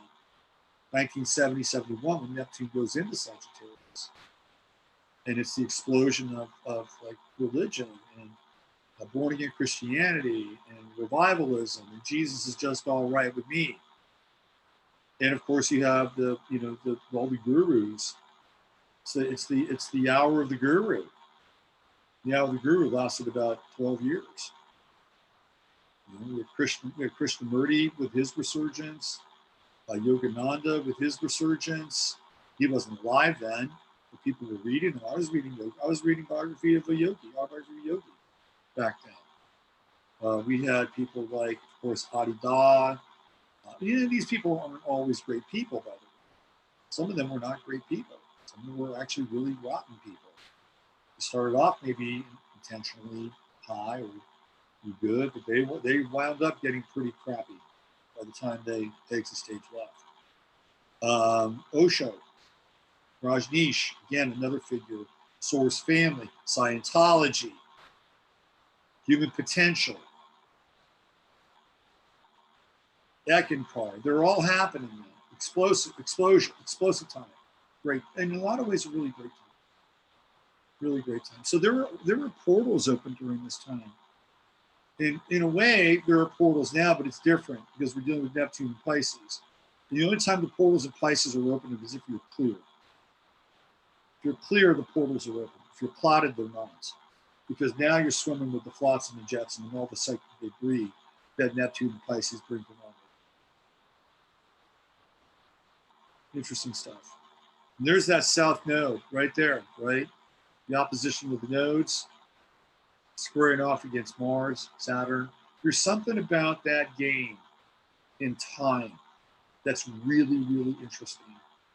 And there is a code, there's a through line with this game. And I think we're going to begin to see some of this, especially when we get the true node going into Gemini, and especially when we get to that Venus retrograde in Gemini. So I bring up the game and the Illuminati game. Unmute my volume. I don't want to hear the whispers. I bring up the Illuminati game because it has clues. And it's left clues all along the way, and there's still clues in there. And by the way, there are other games. Check out Yu-Gi-Oh! Check out some of the cards in Yu-Gi-Oh! There are clues everywhere. They're leaving clues now. We're in a freaking game. We're in a simulation. And it's gone live. You know, we're in an exercise or a drill, and it's gone live.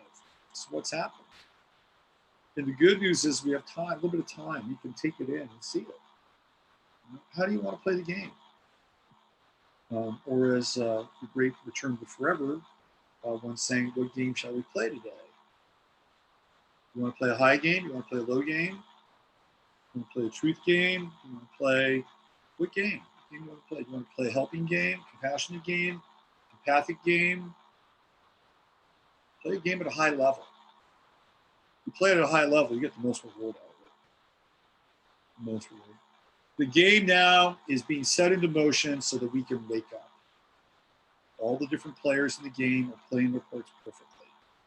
Especially none other than Bill Gates. So look at this chart. Why not?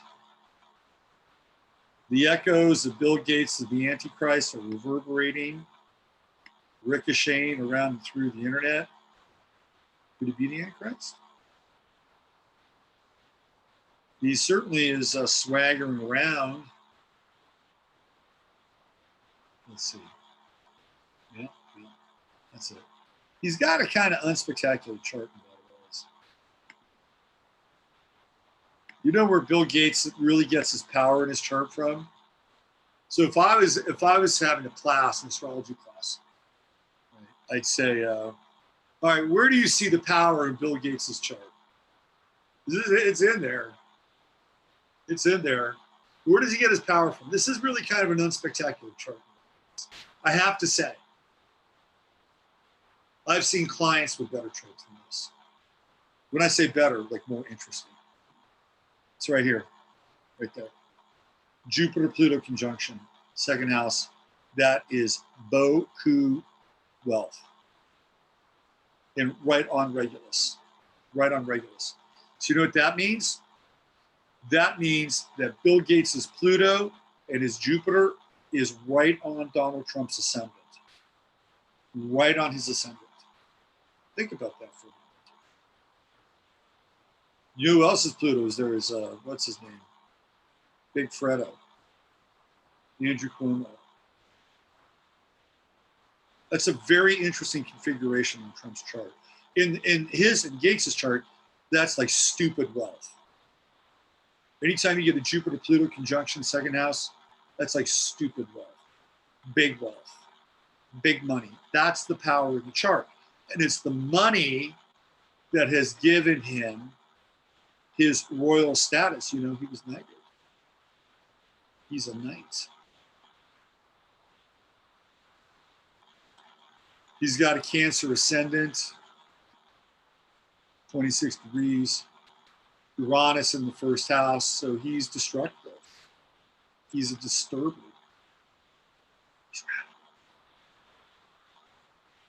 Sun square Uranus. This is a guy that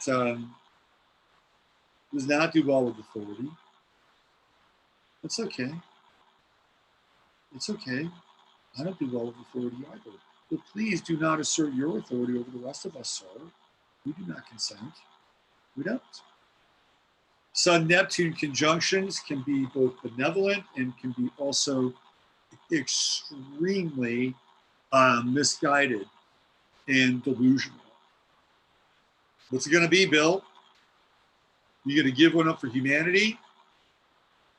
Or you're going to be delusional and misguided with your sun in Scorpio at 5 degrees. And using Neptune there in a conjunction in Libra, Neptune in Libra purports to be fair. It's like, what's fair, fair, fair. It creates the veneer of fairness in a lot of ways and balancing things out. But then you have the sun in Scorpio, which is a very, very different kind of creature. When I see this chart, it does really remind me of the story of the scorpion and the frog. And even with Neptune on top of, or the sun on top of Neptune, right? It's like, the scorpion is on top of the frog who's crossing the river. And the Scorpio basically begged the frog for a ride across the river. And, the story spikes the frog. Frog looks back and says, why did you do it? Scorpion says, I'm a scorpion. Couldn't help myself. It's my nature. That comes from an Orson Welles movie, which was later copped by, what's his name?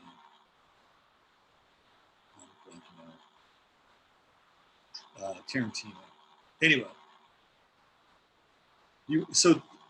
I think this is quite deceptive, because Neptune and Libra, fair, let's be fair, let's save the world, let's make sure that everybody stays at home for the next year, and let's get them the vaccination, and let's get them the tattoo, and that's the most fair thing to do. Meanwhile, diabolical Scorpion sun has a whole different plan. But it's a really unspectacular chart. I mean, what is his sun doing? He's got the conjunction with Neptune and square to Uranus, and that's it. I mean, that is it. There's not much happening. Like, really, who is Bill Gates beyond his wealth, beyond his desire to play the anti-hero in a lot of ways, or the villain maybe, and this kind of delusional nature with his own identity and the squaring off against the, the power, not the powers that be, but authority in general. Who is he? There's not much there. I would imagine that there's not much there to Bill Gates. I'm sorry. Who knows? Maybe he speaks 6 different languages, and has lunch on Mars. I mean, I don't fucking know. But based on his chart, there's not much there. There's just not much there. It gets back to that Kurosawa piece around how when the villain arrives, there's no evolution. We know who the villain is. Right? Doesn't evolve. Has Bill Gates really evolved?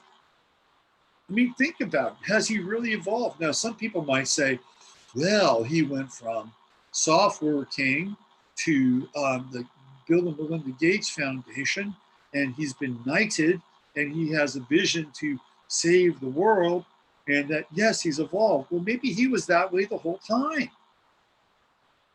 Maybe he was that way the whole time. I don't think he's evolved. And I'm not sure there's much to the guy. At least Paul Allen could shred on guitar.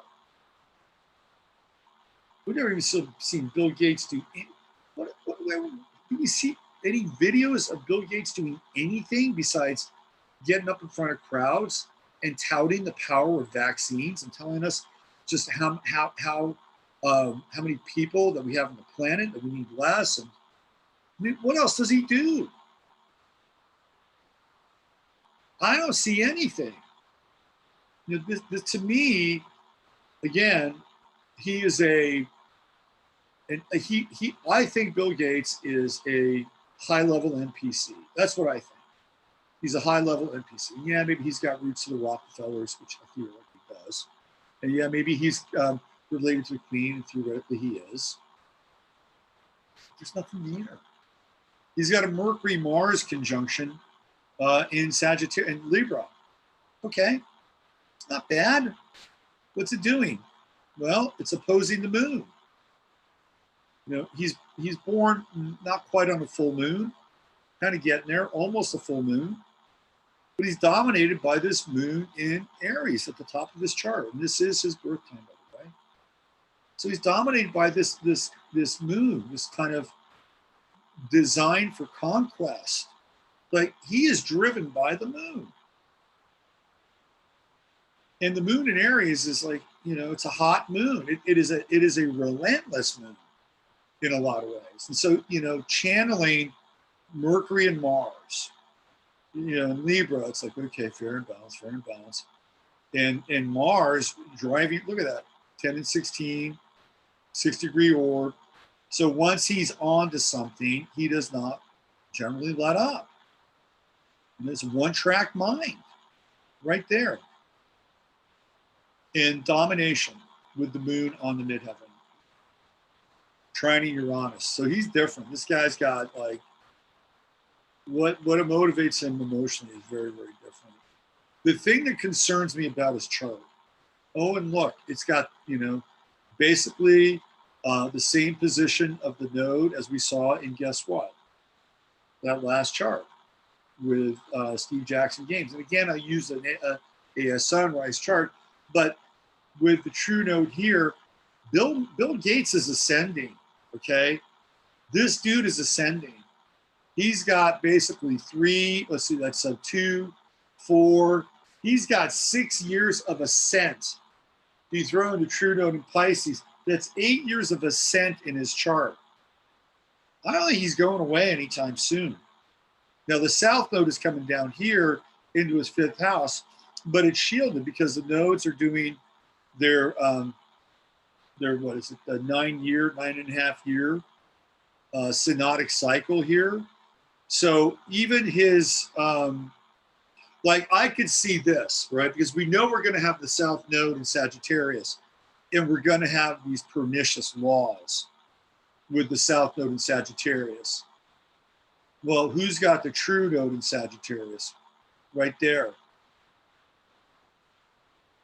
Dr. Vaccination. He's not even a doctor. I think if we get into these laws, who do you think is going to be driving the laws? It's going to be Bill Gates. He's got a shitload of money. And remember, his Pluto and his Jupiter are right on Trump's ascendant. Now, Trump will do one of two things with Bill Gates.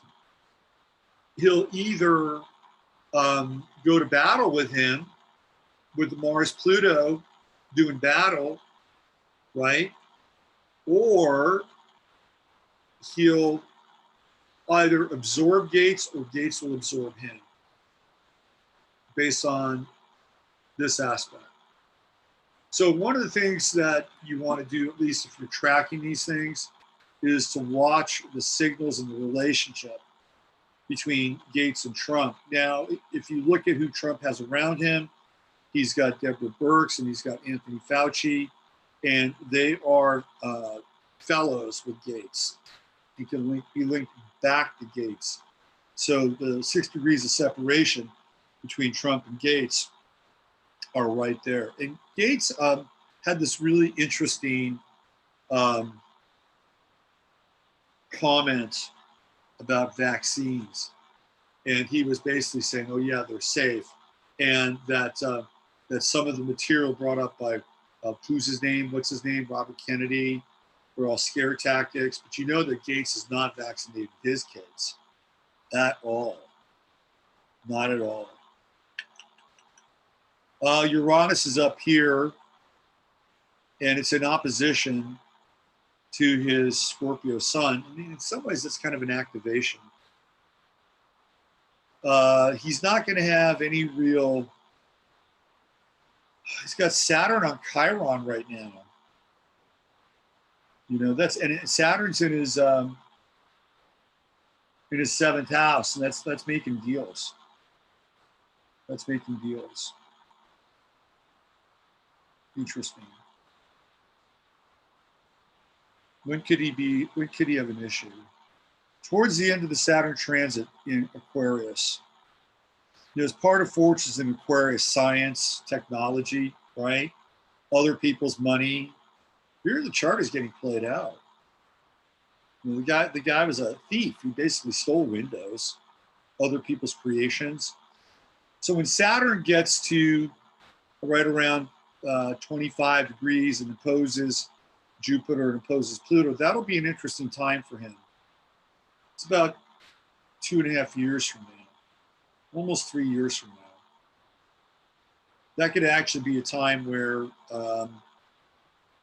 he could have serious financial issues, even when the true node would be up here in Taurus.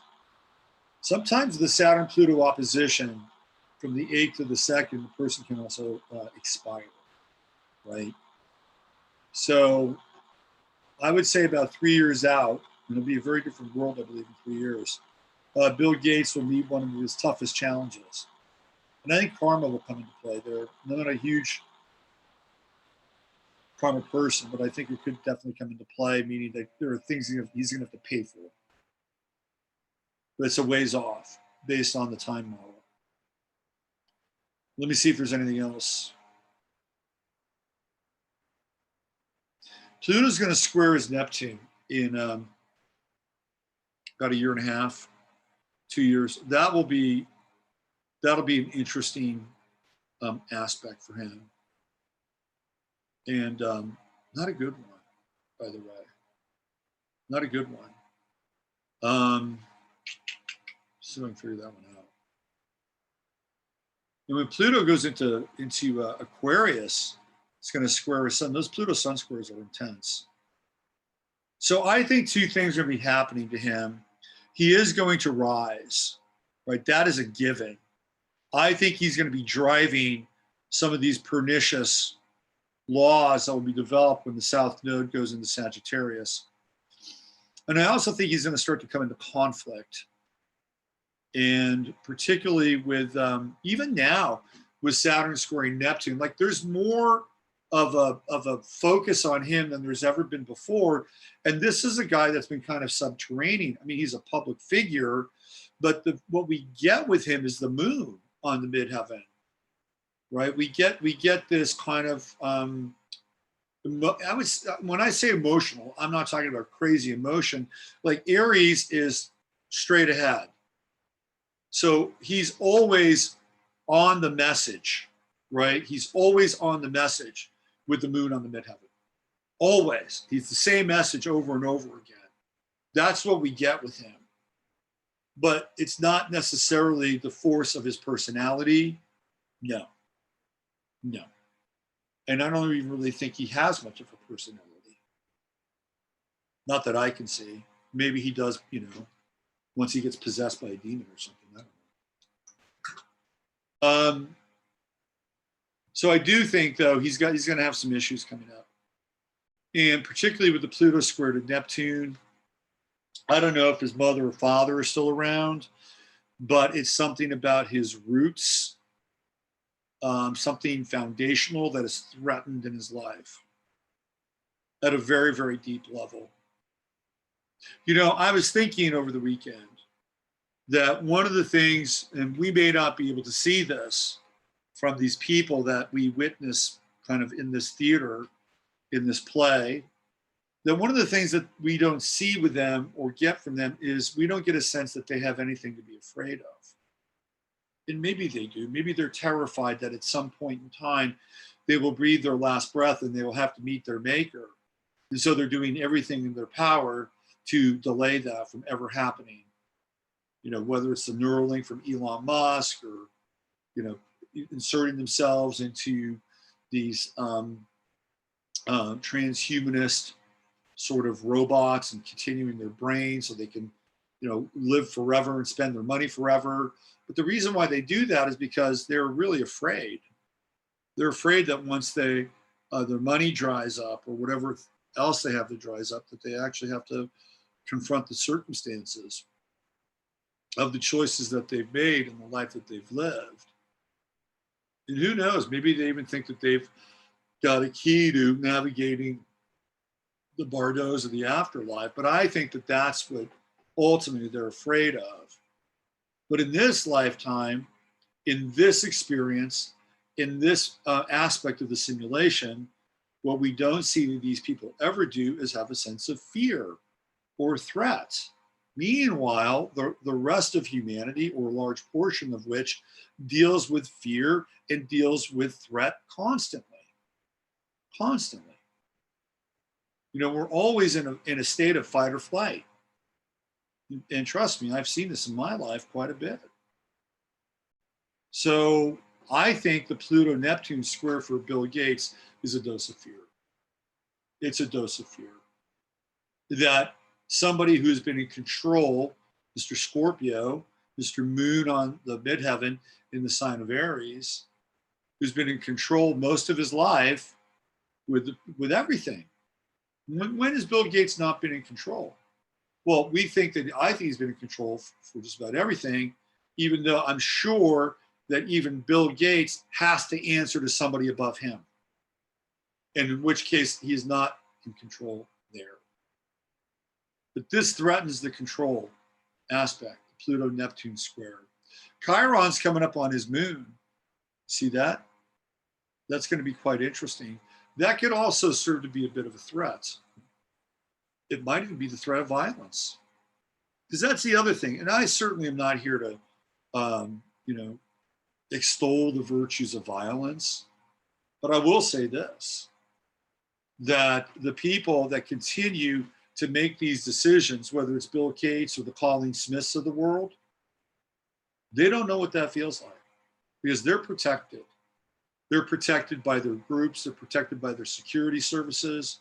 They're protected by their societies. They're protected. When that protection goes away, when the veneer of security is varnished away, then let's see how they really feel. We're getting close. We're getting very close to moments like that. And the reason why we're getting close for moments like that is because Anthony Fauci has had to hire more security people. There are people that are looking around and saying, we're fucking pissed. And people are starting to really wake up and smell this coffee. And I'm going to tell you, they've run this simulation. They've gotten it live to this point. Okay, they've gotten it live to this point. And if they bring it back, when they bring the world back, there are some people here. Okay, unless they can bring the world back mostly intact. And what I mean by that is that if you have a restaurant somewhere and you had to shutter your doors to your restaurant and you get to reopen your restaurant and start hiring your servers back or hiring your dishwasher back and hiring your dishwasher back, that's a version of the world intact. And they've got to kind of bring it back at that level.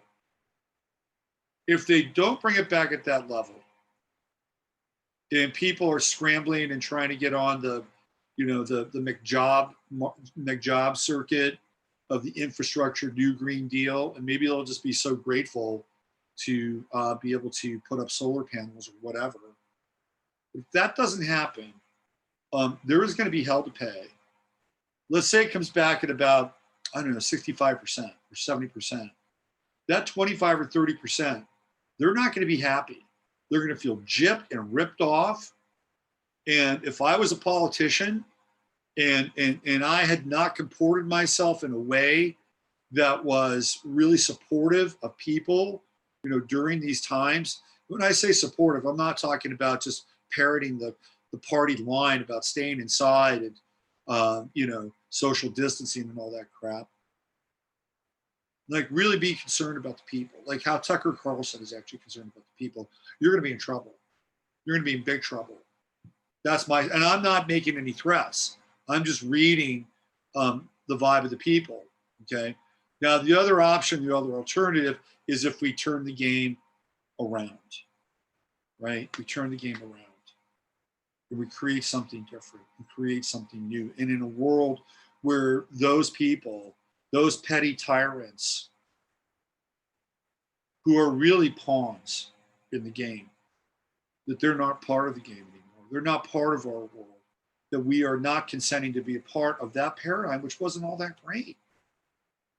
That's us taking it to another level. And I really, really want to hold that space. But not everybody will.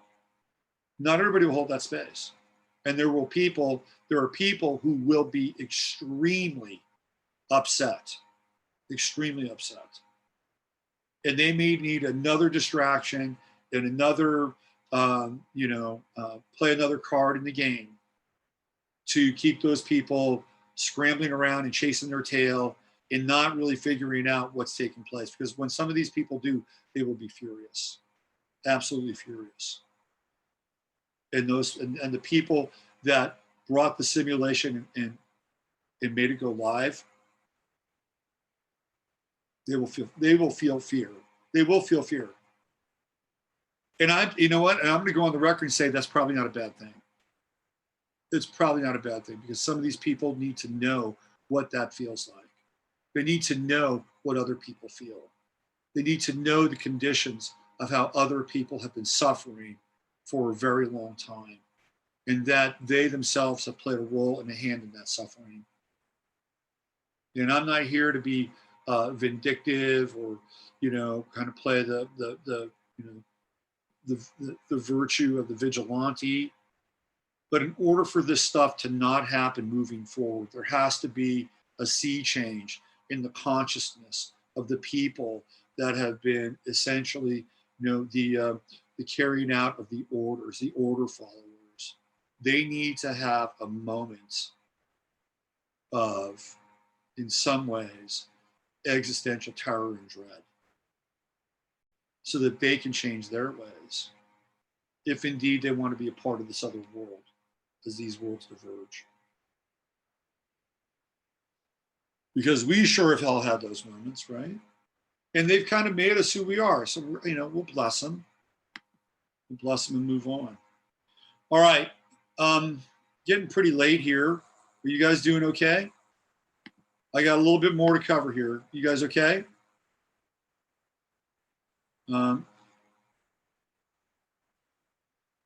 Different plane of reality. I got the corporate, man, I'm way behind here. I don't know what's going on. This stupid COVID is boring. Twin Peaks at the bar. Mr. Scorpio's run up so we can too. I'm definitely feeling a quickening of time. Not a stress state, but it hurt. Man, this video is way behind. Way, way behind. Someone tried to sell me a gun today that was Captain America style gun. Fearful people need to meditate.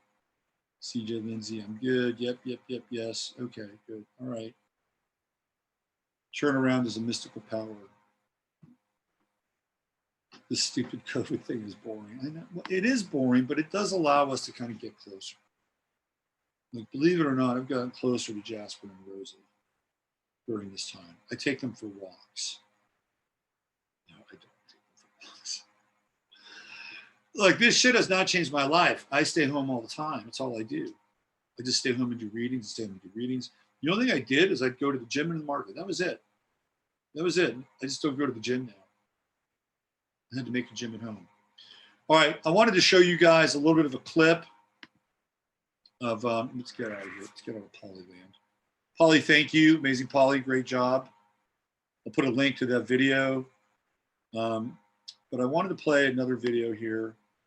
And this is this is from my guest, going to be on Friday, the Friday Forecast, Howard Storm. And I want to play a little bit of the video, and I wanted to bring up just a little bit of his chart, because this is really a 12th house kind of experience in many ways. And I think it really typifies the 12th house. So let me play this video. I think it's a great video. So there's Howard, and the atheist. Here, let me do this one more time. Damn. Okay, it's good. All right. So the title is Atheist College Professor Dies and Sees Hell and Demons. It Changed His Life, Part 1. So let me set the stage for you. He is a college professor. He is in France, and they are touring things like cathedrals and the Louvre.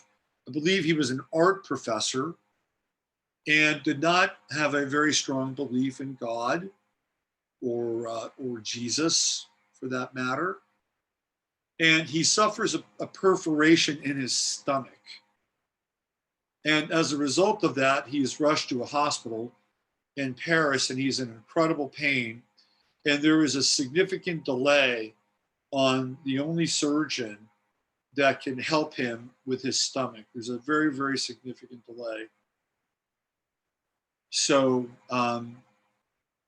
Mr. Storm, who's in the hospital, which is a 12th house institution, leaves his body. And it becomes a very Jacob's Ladder-like scene and experience. I'm going to play the rest, and I'll play about 5 minutes of this. And away we go.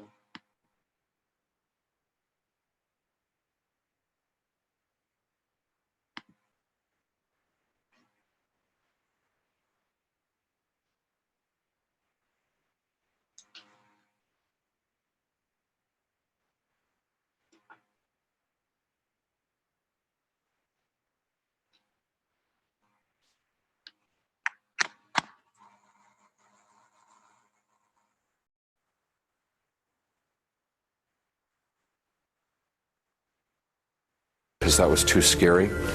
So I'm getting really agitated and upset because this is all too weird. You know, this can't be happening. It's impossible. I've got a hospital gown on, and it's like really, everything's really real. And I hear people calling me outside the room, and they're saying to me in soft, gentle voices, "Howard, you gotta come with us now. Come quickly, come out here." So I go over to the doorway of the room, and there's people out in the hallway, and they're, the hallway's dank, it's gray.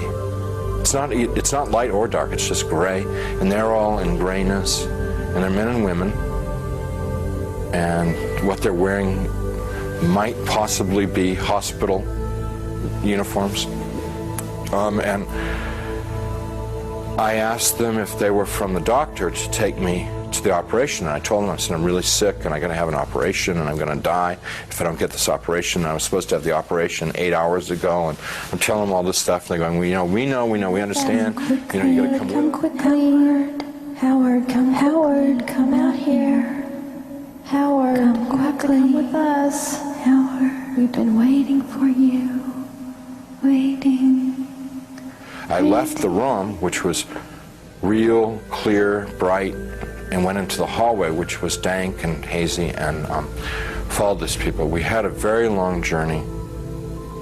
There's no time, and whenever I make a reference to time, it's just an illusion because there was no time in this place. But this journey, if I were to recreate it, I'd have to walk like from Nashville to Louisville or something to recreate the walk with these people. And as we walked, they stayed around me and kept moving me on, and it kept getting darker and darker. They were becoming more and more openly hostile to me. First, they were sort of syrupy sweet to get me to go with them, and then when I was going along with them, it was like, hurry up, keep moving, you know, shut up, stop asking, you know, they started getting more ugly. And so we get into complete darkness. I'm absolutely terrified because these people are very hostile. I don't know where I am. I said, I'm not going to go with you any further. They said, you're almost there. And we started to fight. I was trying to get away from them. They were pushing and pulling at me. And there are now a lot of them. What originally had been like a handful. Now was, since it was darkness, hundreds or thousands, I have no idea. And they're playing with me. You know, clearly they could have just destroyed me if they wanted to. They didn't want to destroy me. What they wanted to do was they wanted to inflict pain on me, because they derived, pleasure isn't the right word, but they derived satisfaction out of the pain that I experienced. So what they were doing in the beginning part was, it's real hard for me to talk about, and I'm not going to tell you much about it, just a little bit, because it gets, it just gets too ugly. But initially they were like tearing and biting, tearing with their fingernails, scratching, gouging, ripping, and then biting. And trying to defend myself, trying to fight them off, trying to get away from them, but it's like being in a beehive. There's just hundreds of them all over me. And I eventually was just laying on the ground there, all ripped up, pain everywhere, inside, outside, and even harder to bear than the physical pain was the emotional pain of what had just happened to me.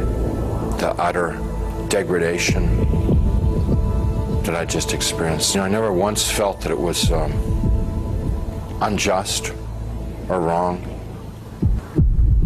I heard my voice. It wasn't somebody else's voice. It wasn't the voice of God or anything. It was my voice. And I heard it speak, but I didn't speak it. So whether it's the voice of my conscience or, I don't know what it was. It was just, but I distinctly heard my voice say, pray to God. And so I thought to myself, I don't believe in God. Pray to God.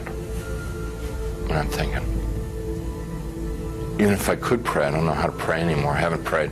And at that time, I probably hadn't prayed in 22, 23 years. So, and so I'm thinking, like, when I was a child, and we said prayers in Sunday school, and we said prayers in church, and what did we say? And I'm trying to think of it, because to me, to pray was to recite something that I'd learned. That's what I thought a prayer was then.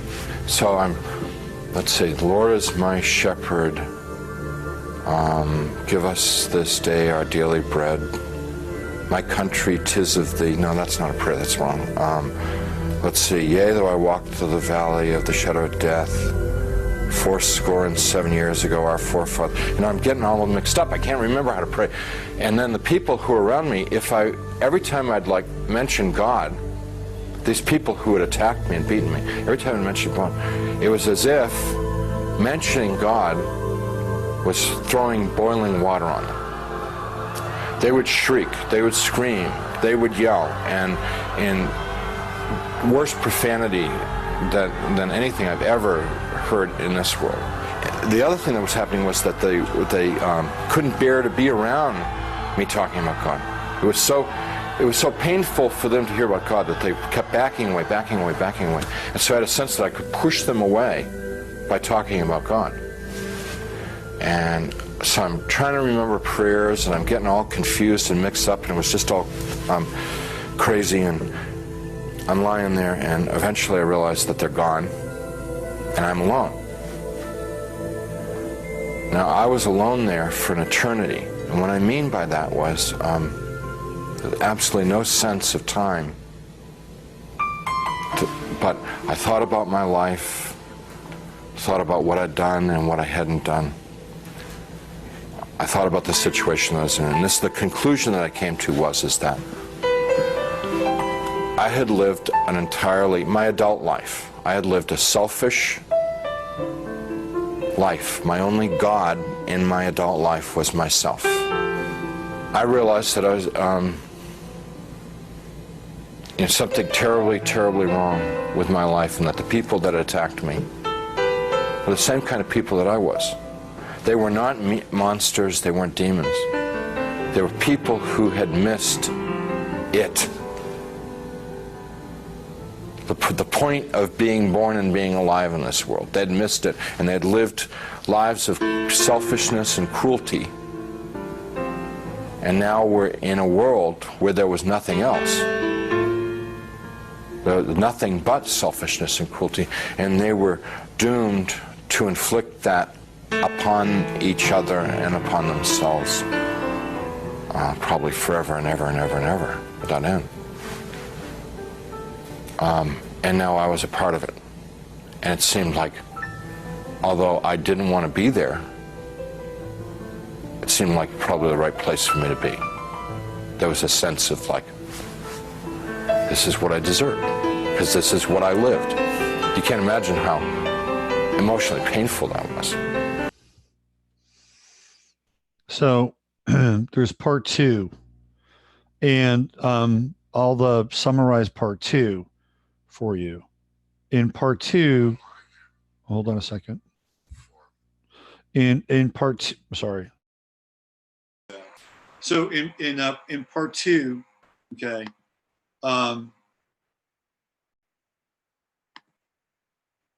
he has an encounter with Jesus in part 2.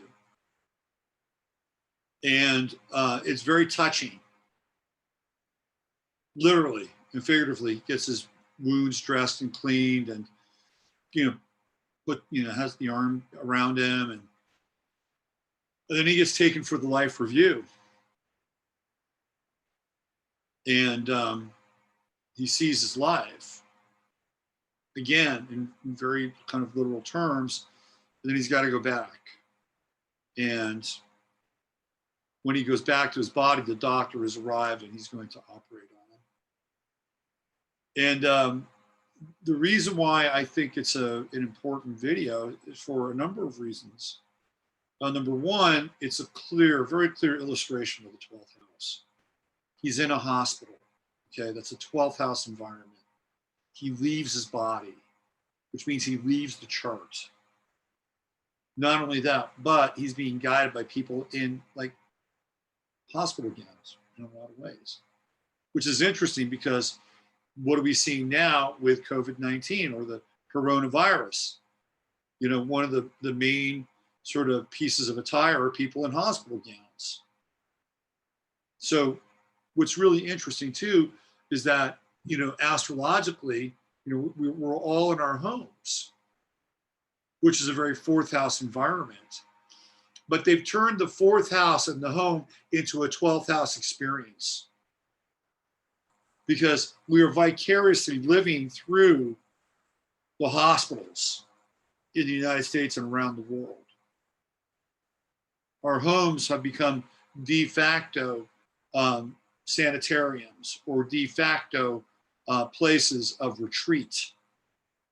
And in some cases, in a place like Kentucky, where you now have to wear an ankle bracelet if you've been found to have the virus and or are not adhering to the rules of the quarantine, you have to wear an ankle bracelet. So the 12th house has become a de facto prison. Sorry, the 4th house, your home has become a de facto prison. So they've managed to turn the 4th house into the 12th house, right? So this notion of the 12th house is very, very important for now. And even when he says that there is no time, there was no time. That's where we are right now. This is a time of no time. And he was in a hellish Bardo. And we're kind of in a Bardo now. Not a bridge of Bardo, but a Bardo.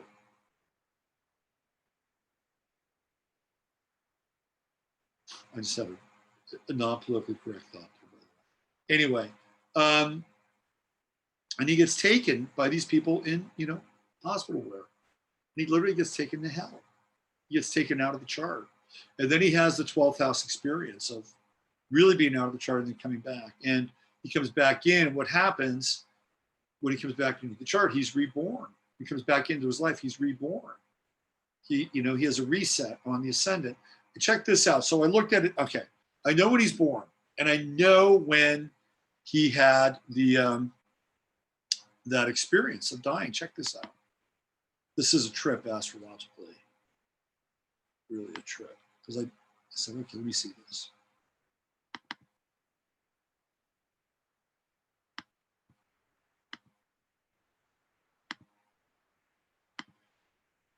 All right. So Howard Storm was born on October 26, 1946 in Newton, Massachusetts. Now, I have it at 12 p.m. I don't know if that's his birth time or not. Maybe he'll tell me in the show. Who knows? I probably won't talk astrology with him. He became a minister, became a pastor. He left college and he went into the seminary and decided to dedicate his life to God. Here's his sun right there. Look where his sun is. Pluto conjunction. Sun at 26. Where's Pluto? Transiting Pluto was at, his sun is at 2 Scorpio, and then Pluto is at 2 Scorpio. Exact Pluto Sun conjunction.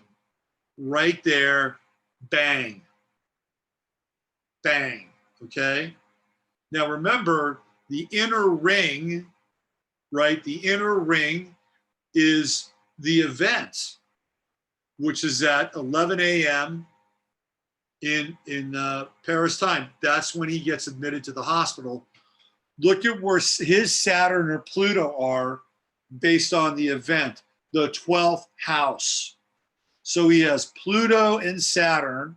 That's conjunct in his chart. 12th house at the time of the event. Can you say a 12th house event? Sun Pluto conjunction. What are we talking about? We're talking about death.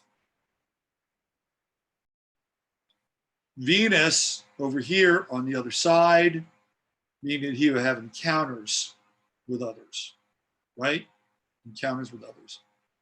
And then here we have the vertex right on the ascendant. This is very unusual because, you know, the vertex is going to be happening, you know, between, it's the second ascendant. It's always going to be between the 5th house and the 9th house. So his natal vertex is right there, right on the ascendant of this event, which to me augurs the potential for rebirth. So not only do we have the Sun-Pluto conjunction, but check it out. There's his south node, which is in what? Sagittarius. What do we have here? True node in Gemini. We've been talking about the true node in Gemini all night long. And guess what? That's where his true node is. It's in Gemini. Uranus, his Uranus was conjunct the sun of the moment. So we have some bang moments here. Uranus-Sun conjunction in Gemini, right? Uranus, bang, right there on his south node in Sagittarius. So what did he have to deal with Sagittarius? He had to deal with spiritual law. He had a moment where he had to come to terms with spiritual law. Here's Saturn at the time, south node in Scorpio. Moon-Mars conjunction. He's got a lot of Scorpio on his chart. Moon-Mars conjunction, Saturn. Again, that's reckoning. Dealing with Saturn is reckoning. Karma and law with Saturn right there. But to me, the thing that really, when I cast this chart, the thing that blew my mind was the Sun-Pluto conjunction at 2 degrees. And happening overseas, 9th house, Venus, right? Taking him right out of here. This is France, Venus, but then the Saturn-Pluto conjunction, his Saturn-Pluto in the 12th house of the chart of that moment. Amazing stuff. Really amazing stuff. I won't talk astrology, but are you kidding me? This is like astrological gold right here. So he's going to be on the show. I can't wait. Next Friday, it's going to be Good Friday, right? It's going to be Good Friday, and we're going to have a guy that basically died, went to hell, came back, and decided to dedicate his life to God and serving others. And it's great. It's totally great. Not only that, but you won't see that in that video, but he actually was also shown a prophecy for America. And I've read a little bit about it, and it sounds a lot like the time that we're in. I can't wait to talk to you about it. So he'll be on Friday, along with my buddy, Richard Grossinger, who's written a lot of books. In his latest, Bottoming Out the Universe. And both Richard and Howard happen to be Scorpios. Very different characters, but I think you're going to really enjoy this upcoming Friday forecast. All right, I think that's it for tonight's show. Let's see who we got still sticking around. What do we got here? Resurrection story. Let's see, what else? What can wash away my sin? Nothing but the pressure. Charles, I knew you would like that story. I knew you would like that. Let's see what else we have here. I recommend making a great strategy. You're really creative as you can. To have sun in the 12th house feels very limiting, especially when you have expansive energy. Let's see. I've called out Jesus' name many times. Being self-astery to no effect. I've tried to just ask for its name, what it wants. Yeah, you know, it's a hard one, man. It's a hard one. It works for some people. You know, I mean, even then, right? Like getting back to this idea of waking up in the simulation. You can even see that he has this epiphany that those people were him and they were there to help him wake up. You know, their torture, their pain, their desire and need to inflict it on others for some level of satisfaction helped him wake up to his own pain and his own suffering. And so that's what we're doing. We're waking up in the midst of this simulation. And then there's that powerful moment which allows him to rise above it in a lot of ways. And I hope that pray and wish and hold a space for all of you to have that moment, whatever that moment is for you. It doesn't have to follow Howard's path, but I think it's a really important moment to have. All right, let me get on out of here. The event, Saturn is on his moon, yes. Okay, I'll be back tomorrow. A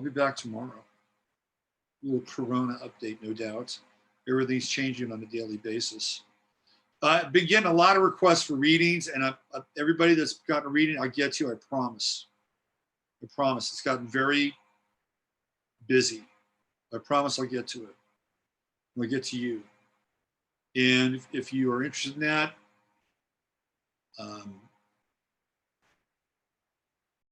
grab a reading. I've got a special going on. But I also think if you have some time, and you want to learn astrology, I have a course that you can get. And I'll tell you what I'm going to do. For the next 72 hours. I can only do for about 72 hours because I got another deal. Another thing that I'm doing with another group with my course, and I don't want the two to kind of bleed over, okay?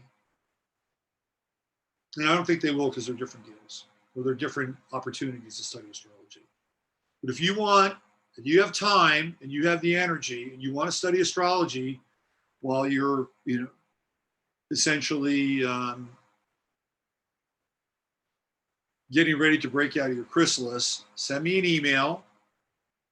Tell me that you heard about this and you want to study astrology and you want to get my course, and I will make sure that you are incentivized to get my course. Let's put it that way. Okay. Again, it's going to be for a brief period of time, 72 hours, and I'll make sure that it'll be easy for you. And I've done this before. I did it over the holidays for people. For the 11th house group over on Facebook. They got the kind of the discount thing. So I'll do it again, 72 hours. Let me know. I'll hook you up. I'll make it easy for you. And then of course you get your transit report, your natal report that goes along with it as well. Just let me know, send me an email. You know where to find me, rpm1122@zoho.com. All right, I'll be back tomorrow. Thanks for being a part of tonight's show. Jasper, thanks you. You know, I am humbled and thrilled to be able to do this for you, and you know, broadcast 6 out of 7 days a week. It's a great time to do it. You want to say bye to everybody? You want to come up here? Take one more shot at this? You can do it. Here you go. He's got to take a curtain call. Here he is. There's the jazz man right there. Here he is.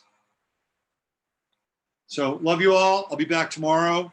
Use your head to discern what's real, your heart said what's possible. I'm Robert Phoenix, and you are you.